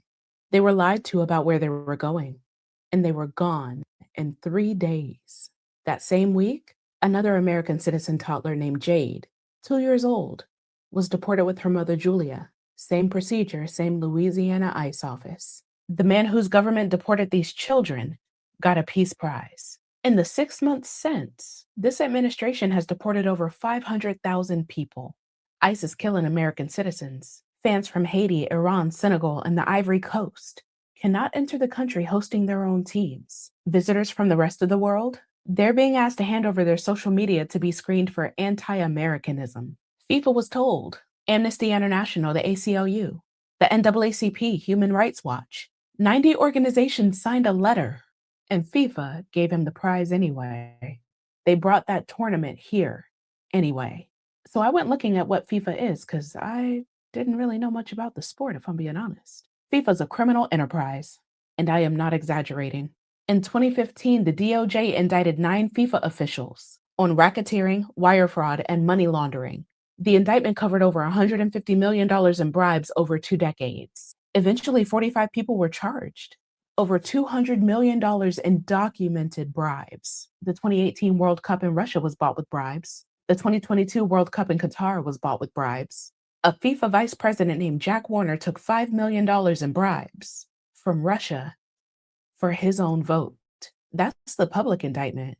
FIFA's last president, Sepp Blatter, he ran the organization for 17 years, and he was ousted for ethics violations during the same scandal. This is not an organization that's lost its way. This is what FIFA is. They've been bribed for decades to award tournaments to authoritarian governments. Argentina 1978. FIFA held the World Cup there. Meanwhile, the government was disappearing tens of thousands of its own people, Black people. Russia 2018. FIFA held the World Cup there while Russia was still at war with Ukraine. Russia had annexed Crimea in 2014. Russia had shot down a passenger plane over Ukraine in 2014, killing all 298 people on board. Russia was still occupying eastern Ukraine when the tournament kicked off. Multiple governments asked FIFA to move it. Sepp Blatter refused. And I really don't give a shit if I'm pronouncing his name wrong. The games went on. Qatar 2022. The Guardian documented 6,500 migrant workers from South Asia. They died in Qatar during the decade after FIFA awarded them the tournament. Most of them are buried in unmarked graves. Their families were never compensated. For most of that decade, Qatar's kafala labor system legally trapped migrant workers and made it illegal for them to change jobs or leave the country without their employer's approval. Being gay in Qatar was punishable by prison. FIFA knew all of it, and FIFA still played the games anyway. And now the United States in 2026, while this country is deporting 4-year-old cancer patients, the man running all that is wearing a FIFA Peace Prize. Are y'all mad yet? Let me keep that fine sister up on the screen there. Boy, is she East African or something? That forehead makes me think she's from East Africa. She reminds me of a girl I know. But the eyes, let me stop. This is not shoot the breeze after dark. So I'll just leave it there. But man, beautiful sister. And from what I've seen of her content, she's always on point. Where's Trigger Happy in the chat? He's gone quiet all of a sudden. Trigger Happy, let's hear some thoughts from you on this now. So that takes us to Jose. Jose, how are you this week? Hello, family. Yes, I came just on time, right? Yes, Now, it's not completely personal for me, but yeah, maybe I have a handful of shots. It's the nonsense started long before the tournament started. Italy didn't make it, and Italy is one of the soccer giants, right? And they didn't make it, and their coach complained about too many African teams that made it. So it started long ago, long before the orange phenomenon showed what we all knew. So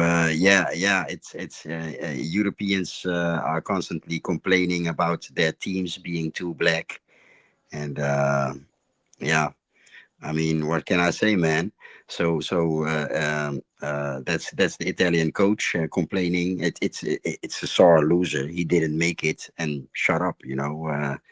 Take a seat in your couch at home in Italy and watch the games. But maybe the personal part is the mother of the phenomenon, Vozinho, the goalkeeper of Cape Verde Islands. His name is Vozinho, is a little voice, But yeah, to us Cape Verdeans, of course, it's it's a loud. He made a loud yell for us, in contrary to his name. But his mother didn't make it. His mother was not present because yeah, they didn't have the money for the visa. And that's speaking of money, it's funny that that African supporters are barred from being present, as if the supporters would stay illegally, or overstay their visa or whatever. But look at the prices of the tickets. I mean, anybody that could fly over to the United States, stay in hotels, buy the tickets, fly between different cities to be present for the games. Are those the type of Africans that would overstay their visas and stay in the United States illegally? It's these savage primates are underdeveloped. It's I the only so lately the only social media where I'm present is X, and to me it's so damn clear how underdeveloped and savage primates that we are dealing with. These ain't where's the logic? Are these supposed to be the most civilized and intelligent people? Absolutely not. So today I read a post. A Chinese man that lives in Cape Verde Islands for over 20 years, I believe 23 years. He sponsored the mother of the Cape Verdean goalkeeper. So now she is present. But it's another funny angle is so Africans are undermining FBA. How? Where are they?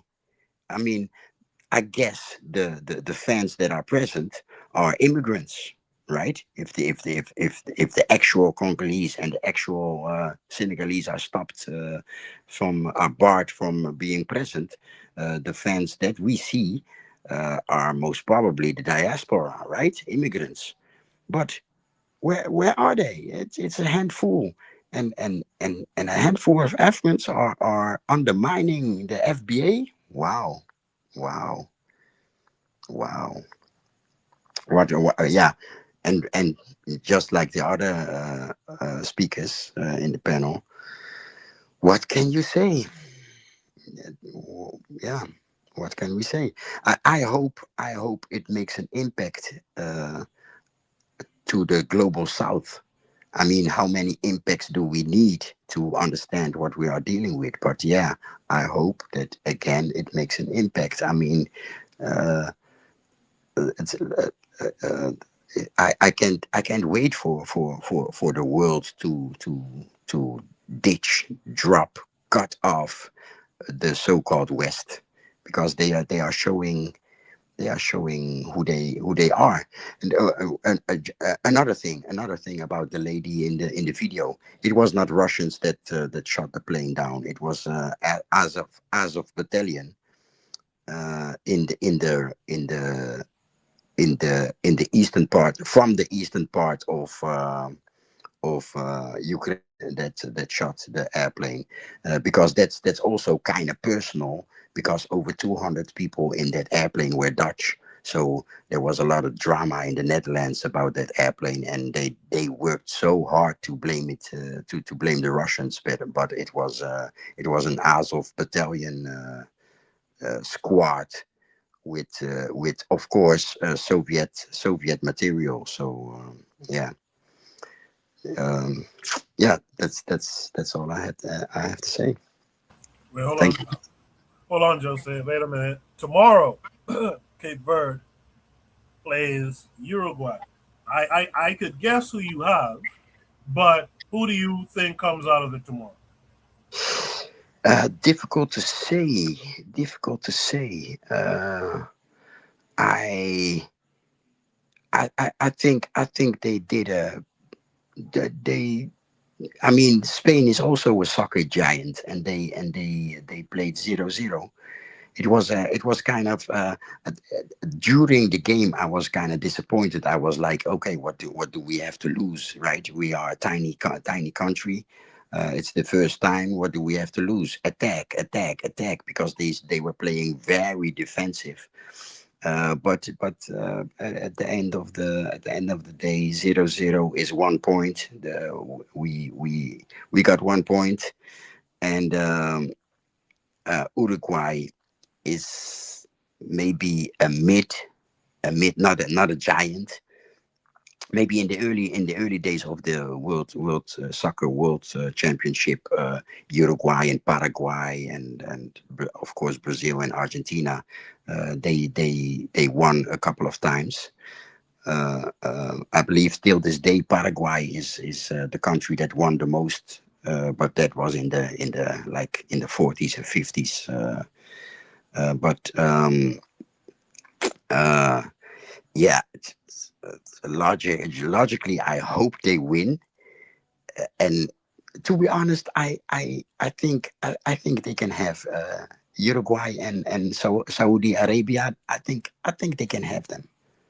I believe they can win both of the remaining games in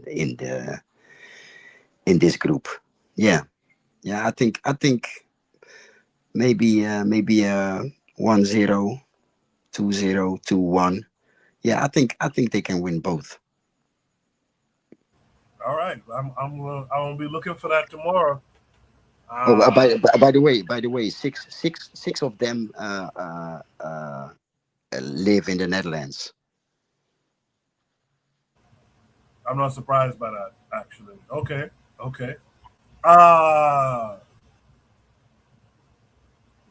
was gonna ask a question about something. I just forgot the question, but let's stay on topic, I guess.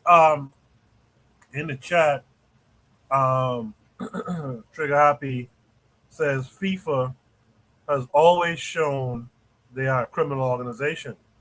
Just look at how they deal with the Palestine situation, the Palestinian team specifically.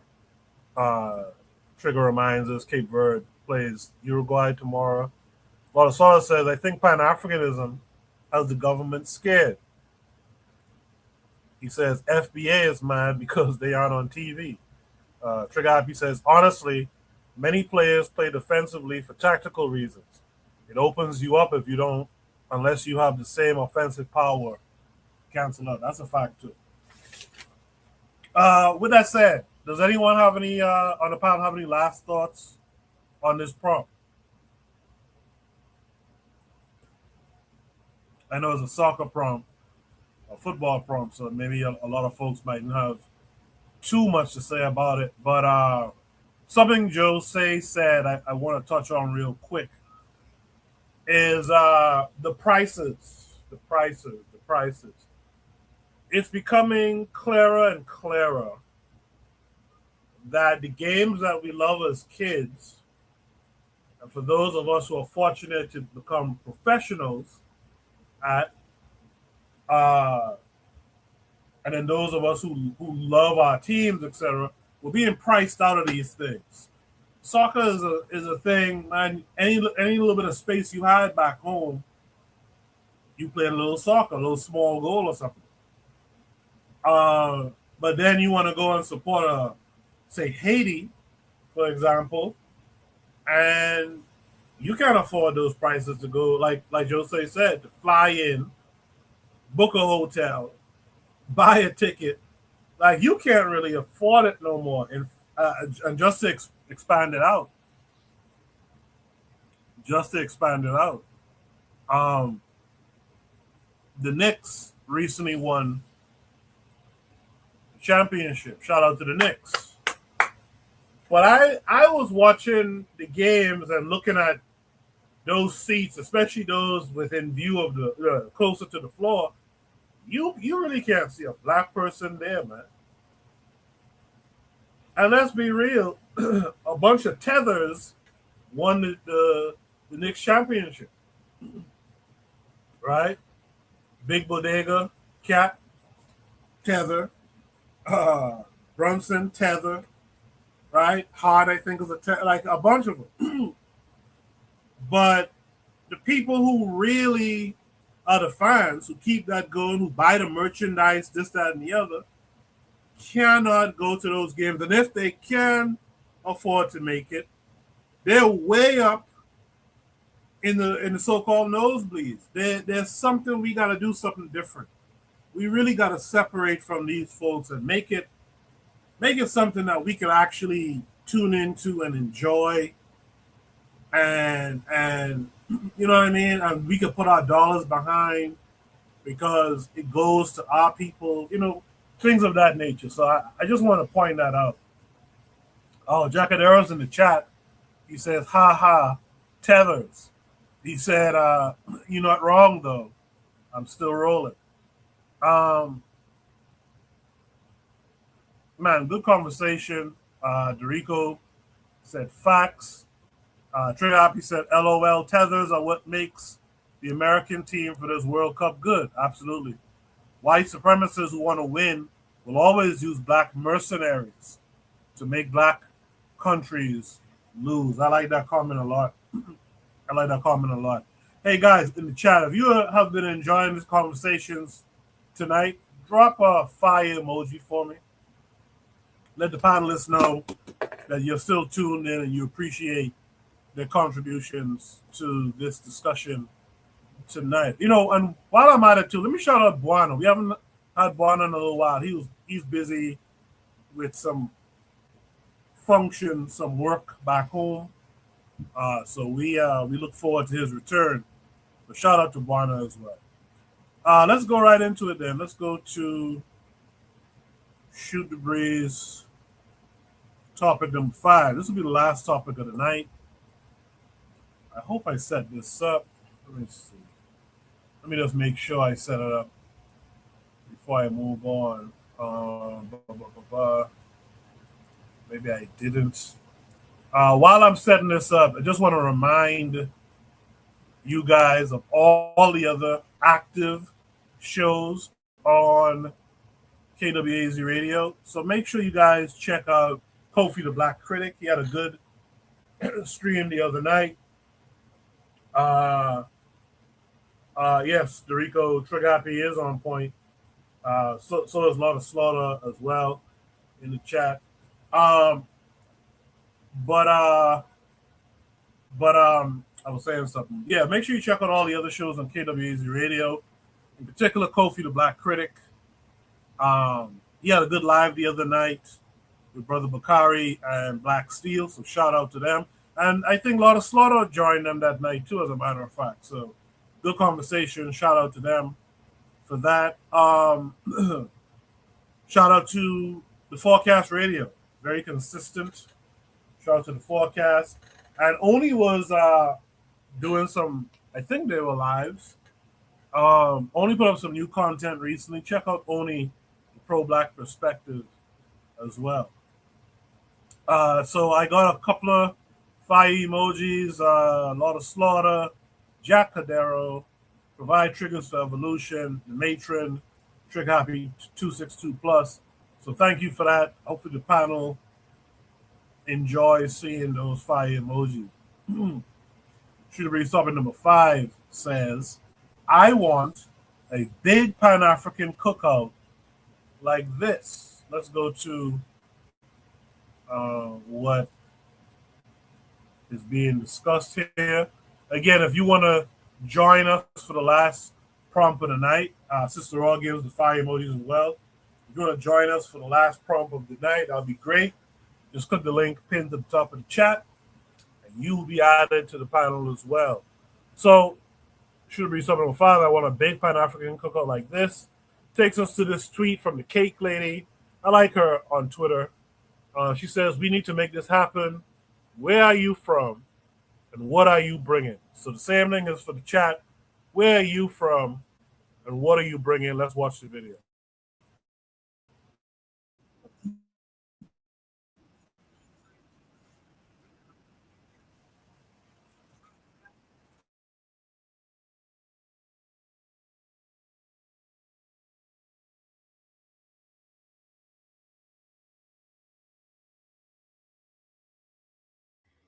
I can't hear what she's saying. Oh, is that true for all of you? Yes. I can't hear anything either. All right, give me a second.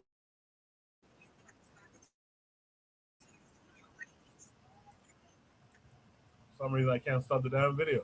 All right, give me a second. Let me reshare. Again, that's a StreamYard thing. That's not my thing, but make sure you guys can see my screen now.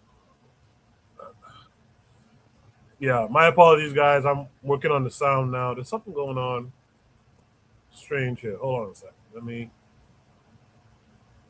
stop sharing. Let me just stop sharing and let me share it again. You know, when I host, there's gonna be some some technical difficulties. So the Rico Coop in the chat says, Walter Rodney, how Europe underdeveloped Africa. Wow, this is interesting. Lawson says, I'm bringing potato salad and collards because everybody knows you can't just eat anybody's. And Rico says he's bringing to the cookout Walter Rodney's how Europe underdeveloped Africa. You guys keep them rolling. Sister Raw, Matron, Trigger, what are you guys bringing that represents you? Let's try to play this video again. Something on the grill today. Everybody. Who all gonna be over here? I just told you everybody gonna be over here. Come on by, baby. Now, what kind of Negro are you? Are you WhatsApp black, or are you box Chevy Cutlass black? You talking about the black breeds? Oh no, we specifically asked them not to bring nothing, baby. Please, just bring your presents. Don't bring nothing from out your kitchen. Okay, you Kenyan. I knew you was. You got a real slenderness about yourself, so I knew you was Kenyan.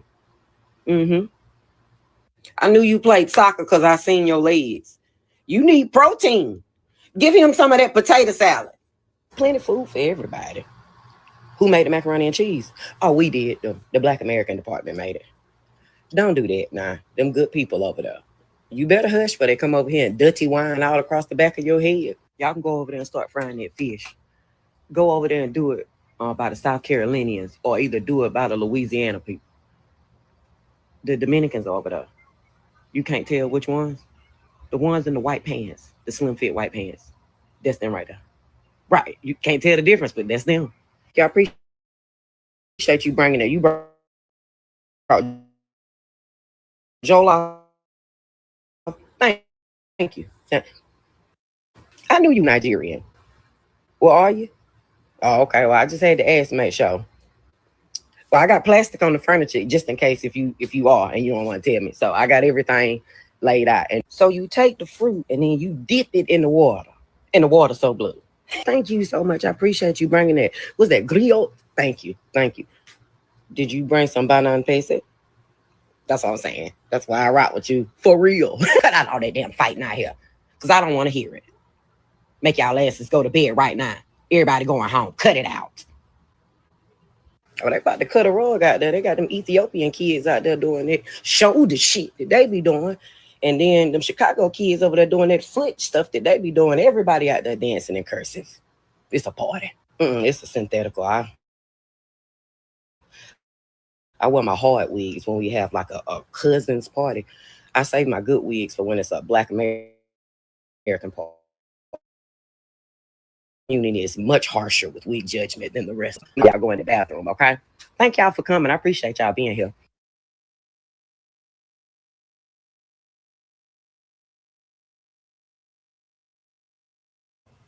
And you know what? I appreciated that video. She was funny, but she also was pointing out the different variations of African people around the world at this supposed cookout. You know, when I think of like Pan-Africanism and Black nationalism, etc., I've long wondered how come there's no like conscious comedian? At least I can't think of, unless you're with Umar, but I can't think of a real conscious comedian. It'll be nice to have that. It'll be nice to have like people like that who bring humor. Well, I guess, well, he's not conscious, but you could say he's Pan African. Major Hype, he does all those impressions of different African peoples around the world. But it'll be nice. Actually, he is a comedian and he is funny too, so he might be one. But it would be nice to kind of have this kind of thing around more. You know what I mean? Culture, education. Say Godfrey. Godfrey is conscious. Does he do conscious comedy? I don't know, but he's a conscious brother for sure.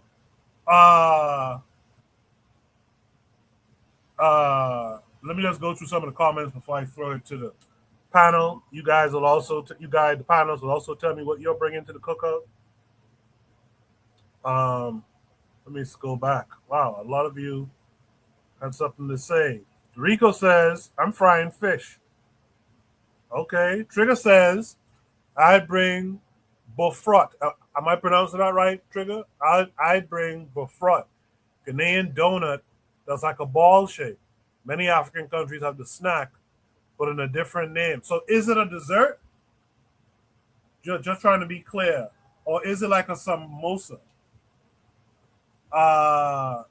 Lot of Slaughter says, bad red bone with a fedora. Yeah, that sister was lovely as well. Sister Ross says, she'll bring the healing herbs. We know what that means, and I appreciate that too, Sister Raw. Dorico says he's going to catch, clean, and cook.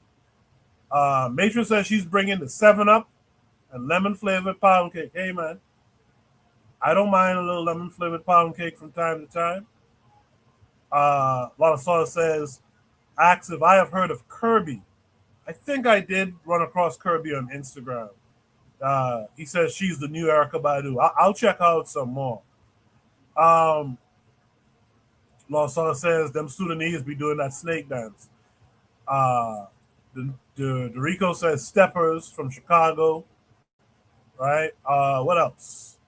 Let me go through. Trigger says, I kept saying over and over, we need to unify African spirituality all together because that's how we become a cultural unit. The Muslims did it. We can do it too.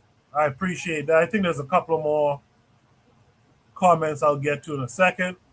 But let me mix it up this time. Let me start with Jose. Jose, what are your thoughts on that video? As well as what would you bring to the Pan-African cookout? I would bring to the Pan-African cookout some grog, like that's rum from sugarcane, to burn those to have people talking like this sister. I had to close my eyes to complete the sister part, if you understand what I'm saying. But she made me feel warm inside, man. I love the video. I love the video very much. But yeah, I would bring grog and pastei. And some fish to throw on the flames, and I would not bring cachupa, our national plate, because to me that's it's the leftovers thrown in a pot for the slaves, So no, I'm not very proud of our national plate. But pastei. I believe in the Caribbean they make it the same. It's like it can be anything folded into dough, I believe you call it, and then thrown in the oil, and it's like a snack. And you can put fish in it, meat, lots of variations of snacks to put it simply. So yeah, for me, grog, pastei, and some fish to throw on the flames. And again, I love this. I very much loved the. I very much love the video. It literally made me feel warm inside. It's I love to see that. I love to see that happening everywhere where we are. I mean, most countries are multicultural. It's nonsense that everybody claims to be the most multicultural. The Brits, the Dutch, Americans, everybody is the most multicultural.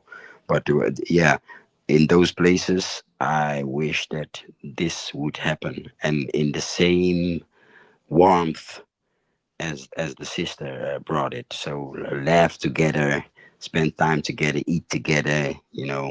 Yeah, intermarry. Yes, I would love to see that. Good stuff, Joe said. That thing you just that dish you described with the dough and it can have meat in it and fried. That sounds like something we call fritters back home. Fritters. I would bring conch fritters from the Bahamas, and Yeah, I yeah, would. we also it's either cold, made at home, or made in place, but we call it pastei. Nice, nice, nice, nice. And you know what I bring? This is the real thing I'd bring. I bring gin and coconut water. That's a Bahamian. That's a heavy Bahamian thing. Um, Jacadero. A lot of Soda mentioned that snake dance, and Jacadero's in the chat. He says, I tried doing that snake dance the other week at a function, and let's just say it's harder than it looks. That's funny. Um, I saw something else someone had said. Derico says, love that Memphis jukin. Went to college with a brother named Wet Money. Look at him juking. He says he'll bring high life music from Ghana from 1968 to 1982. That's dope. He says he'll bring South African house music. I haven't tapped into South African house music. I gotta do that. He said he'll bring Nigerian Afrobeat. Culture Education says he'll bring.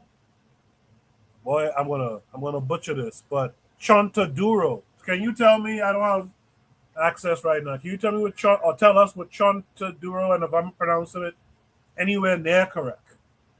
There's a few other comments. I'll get to them after I hear from Brother Bakari. Brother Bakari, what say you about the video, and then what would you bring to the Pan African cookout?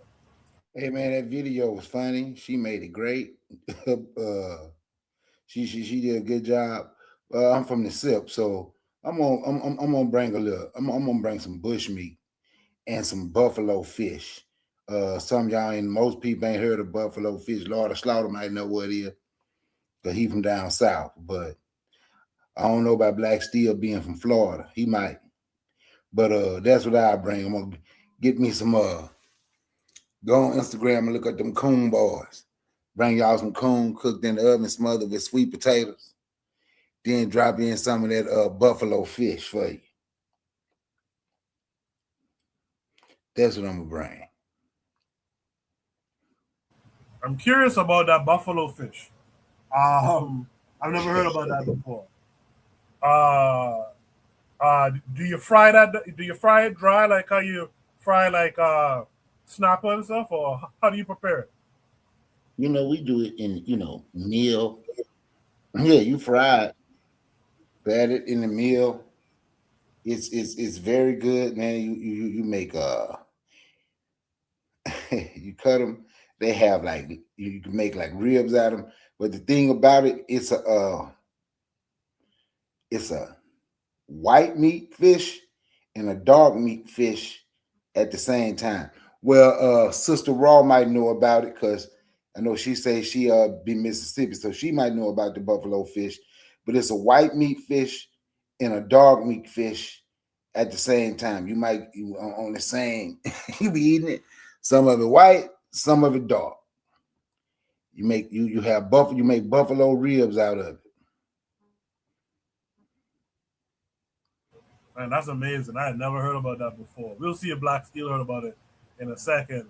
A lot of Salt says he'll bring a big bonfire at dusk so the elders can share old tales from Africa, the Caribbean, and here in America. I like it. He said he'll bring drumming lessons. I like that. You know, one thing a lot of stuff I noticed, like even in New York, when there's some kind of African celebration, there's usually someone showing kids or something how to hit the djembe or something like that. So, he said he'll bring go-go music. That's cool too. Culture education says he's bringing. Boy, it's out the mud. I'm gonna fuck this up, but he's bringing Curulao and Bulurenge music. I gotta look that up. Curulao, I'm probably butchering it, and Bulurenge music. You guys on the panel, let me know if you ever heard about it before. He said Chontaduro is called peach palm in Trinidad. It's a palm fruit. Okay. Provide triggers for evolution says I would bring some African-centered mental health professionals to begin the conversation on cultural unity. That's dope. That's dope. You know, I got to keep these things in mind for Juneteenth next year. That's dope. So he's bringing Umar. Yeah, the provide triggers is a she. She's gonna bring Umar. I'm sorry. Yeah. Rico says he's had it. I think he's talking about that buffalo fish. He says it's good. Sister Raw says she's not eating anything with blood in it ever. Yeah, we get that, Sister Raw. You bring the herbal supplements. We'll appreciate that just the same. With that said, man, Black Steel, you've heard everything everyone else had to say. What say you about the video? And what all would you bring to the cookout? Well, good video, very, very uplifting. I'm bringing some red velvet cake, man. I love red velvet cake. So that's what I would bring. So everybody's talking about meat and whatnot. So I'm going to bring some dessert. So I'm going to bring a slice of one of my mom's red velvet cakes. I'm sure it'll be the best cake you've ever had in your life, and you can thank me later. Real quick, well, while I have some of you guys here, even Jose can respond for his version.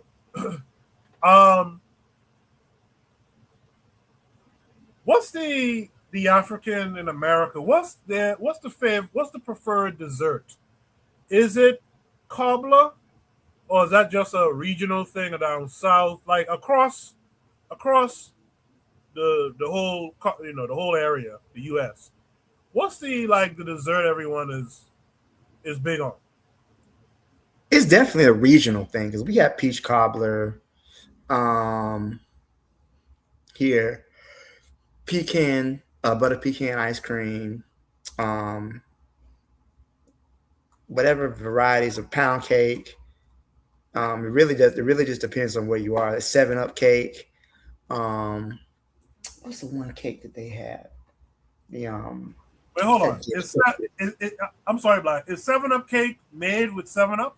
Yeah. Oh, okay. Yeah. Pecan pie. So many different things. I don't think this is I'm trying to think. Yeah, pecan pie. Shoot, you're making me hungry now.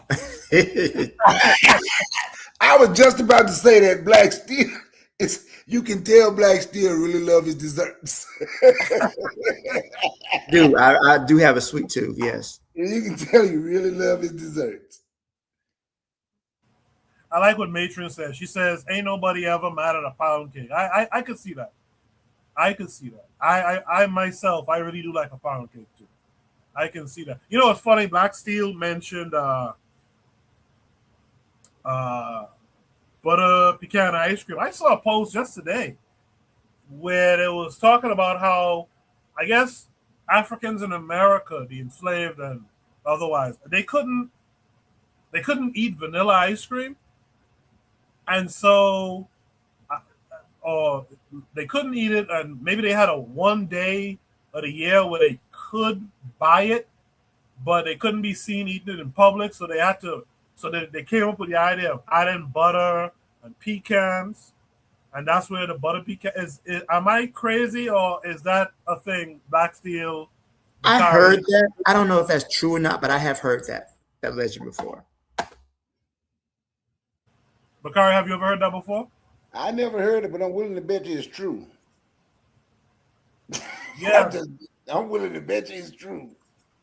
yeah, because I remember hearing something like, this was many years ago. I remember hearing something like, the reason why black folks tended to like chocolate ice cream so much was because they weren't allowed to eat vanilla. I heard that years ago. And when I was a kid, I absolutely loved chocolate ice cream. I can't stand it now, but I still love it. But it's interesting. Jose, what's the dessert, the big dessert from your country? Well, the dessert, literally after dinner, we eat fruit. You know, that's the typical dessert. But we have a lot of sweet snacks. We have a lot of different sweet snacks, like yeah, it's almost jam from papaya, but it's eaten as candy, and the same. It looks the same, but it's hard, from coconuts.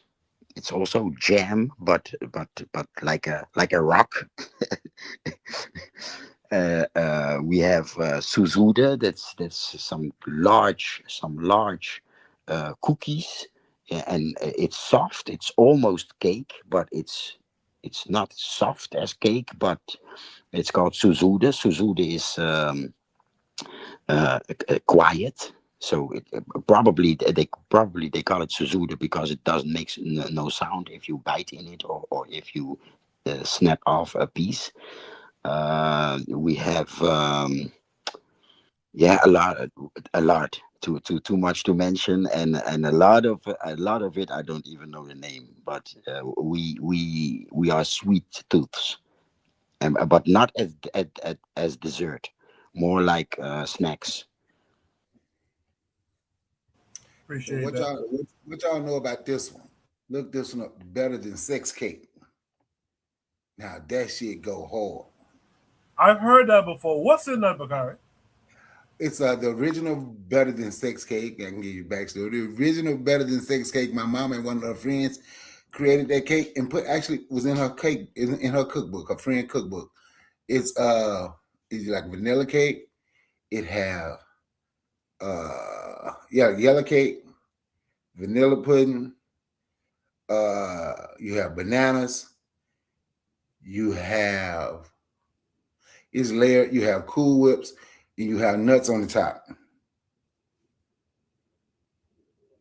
Interesting. Interesting. Okay, I'm learning some stuff here. But by the way, the big dessert from where I'm from, I would probably say it's something called guava duff. You guys probably all know what a guava is because there's an American guava. We make this thing. It's almost like a guava jam that's rolled in and kind of layered in some dough. It's two ways to make it. You can make it more like a cake, like a jelly roll. You make like a jelly roll, and then you add this buttercream sauce with rum in it over the top. Or my grandmother and them are from a smaller island, so they made it by boiling it. It's like guava jam, almost you could say, with rum, milk, and like a dough. It's almost like a dumpling, but it's sweet. It's really good. Um, But man, it's amazing to hear all these different things. Like you guys, like Black Steel, you're making me hungry. Anthony says peanut butter cake. Never heard of peanut butter cake. That's almost criminal. I've never heard about that. Uh, Anthony says we call it, huh? That's some Louisiana stuff. Got to be. Anthony says we call it sakatumi cake. Yeah, he talking about the Better Than Sex Cake. Yeah. Yeah.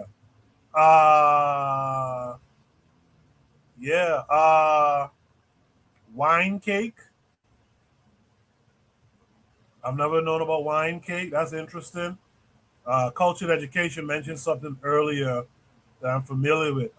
Coconut drops, peanut cake, as we call it. I think in the States they may call it peanut brittle or something like that. But yeah, that's the kind of stuff that we would enjoy. This is why we gotta come together, guys.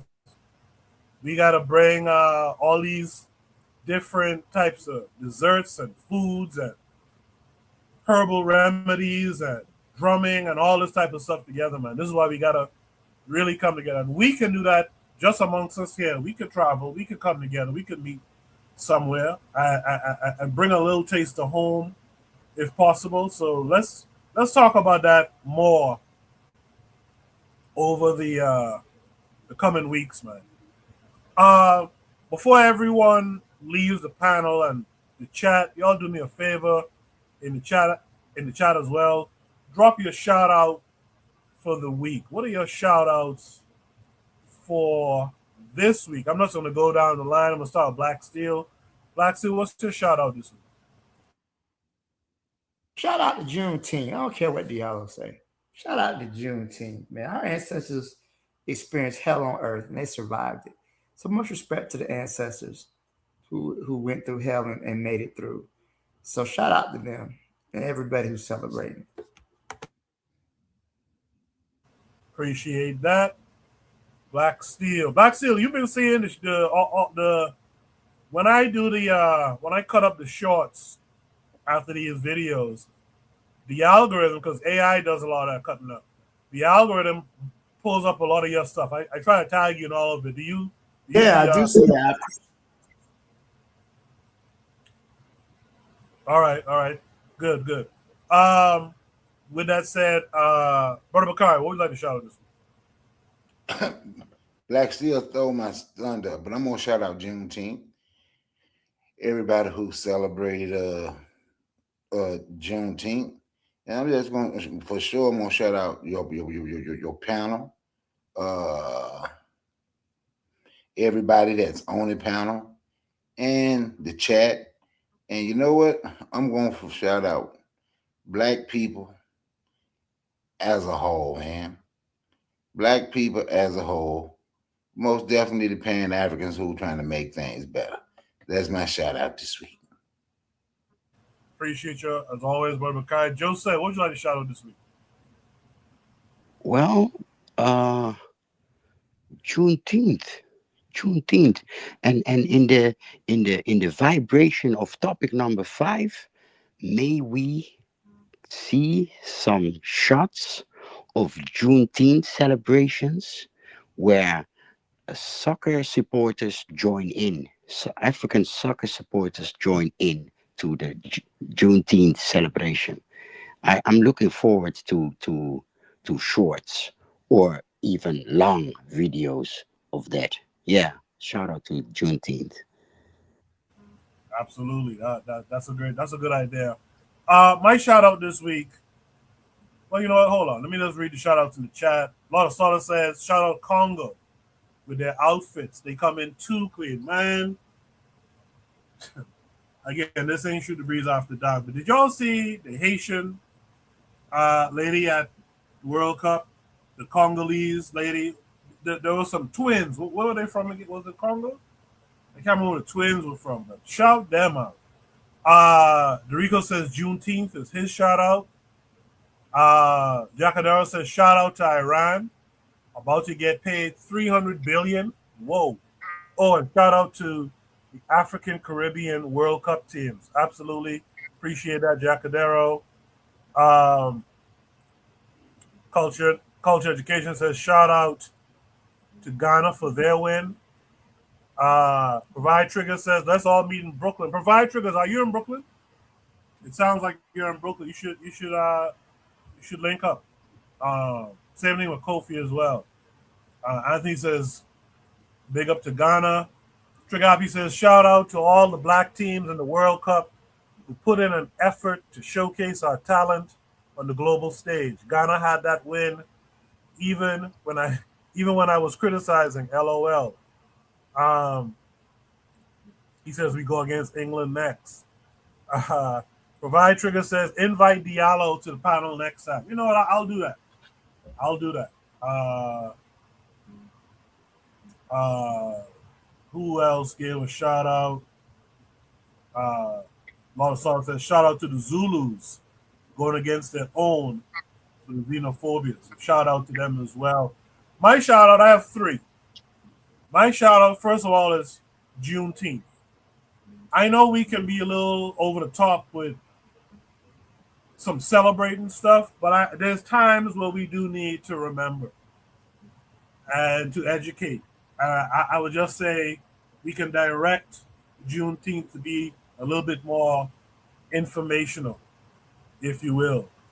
My second shout out to all the fathers, all the African men who are fathers. We, of course, don't need a day to celebrate us, but it is nice that we can be remembered, even though we're gonna do all the damn work tomorrow to celebrate our day. But shout out to all the African men who are stand-up men and taking care of their families and the children and teaching them something. And my last shout out is to all of those tethers that won the Nexa championship for the first time in over 50 years. The Knicks last won 3 years before I was born. And they won it right around my birthday. I just celebrated my 50th birthday the other day. They won it right around that time. So shout out to the tethers who brought it home for the Knicks. We will be back next week. Make sure to come through, tune in, vibe with us. Let us know what you like to discuss via the Discord. So if you're not on the Discord, join the Discord today. Navigate to the Shoot the Breeze topics and post your topic. Post a topic as well as a video or a tweet or an image that supports the topic that you want us to discuss.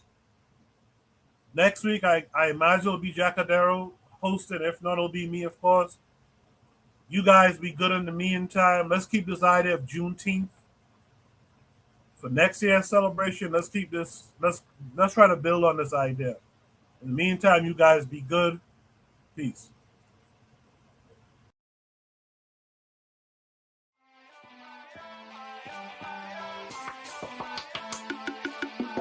Thanks for listening to the Bitter Medicine Podcast with your host, Koku. If you like what you just heard, we hope you pass along our web address, bittermedicineblogs.com, to your friends and colleagues, and share our show to all your social media. Be sure to check out our archive section on our website for previous podcasts. This has been a KWAZ radio production. Join us next time for another session of the Bitter Medicine Podcast. Follow us on Facebook at Bitter Medicine Show, Twitter, Bitter Meds, Tumblr, Bitter Meds, Instagram, Bitter Medicine.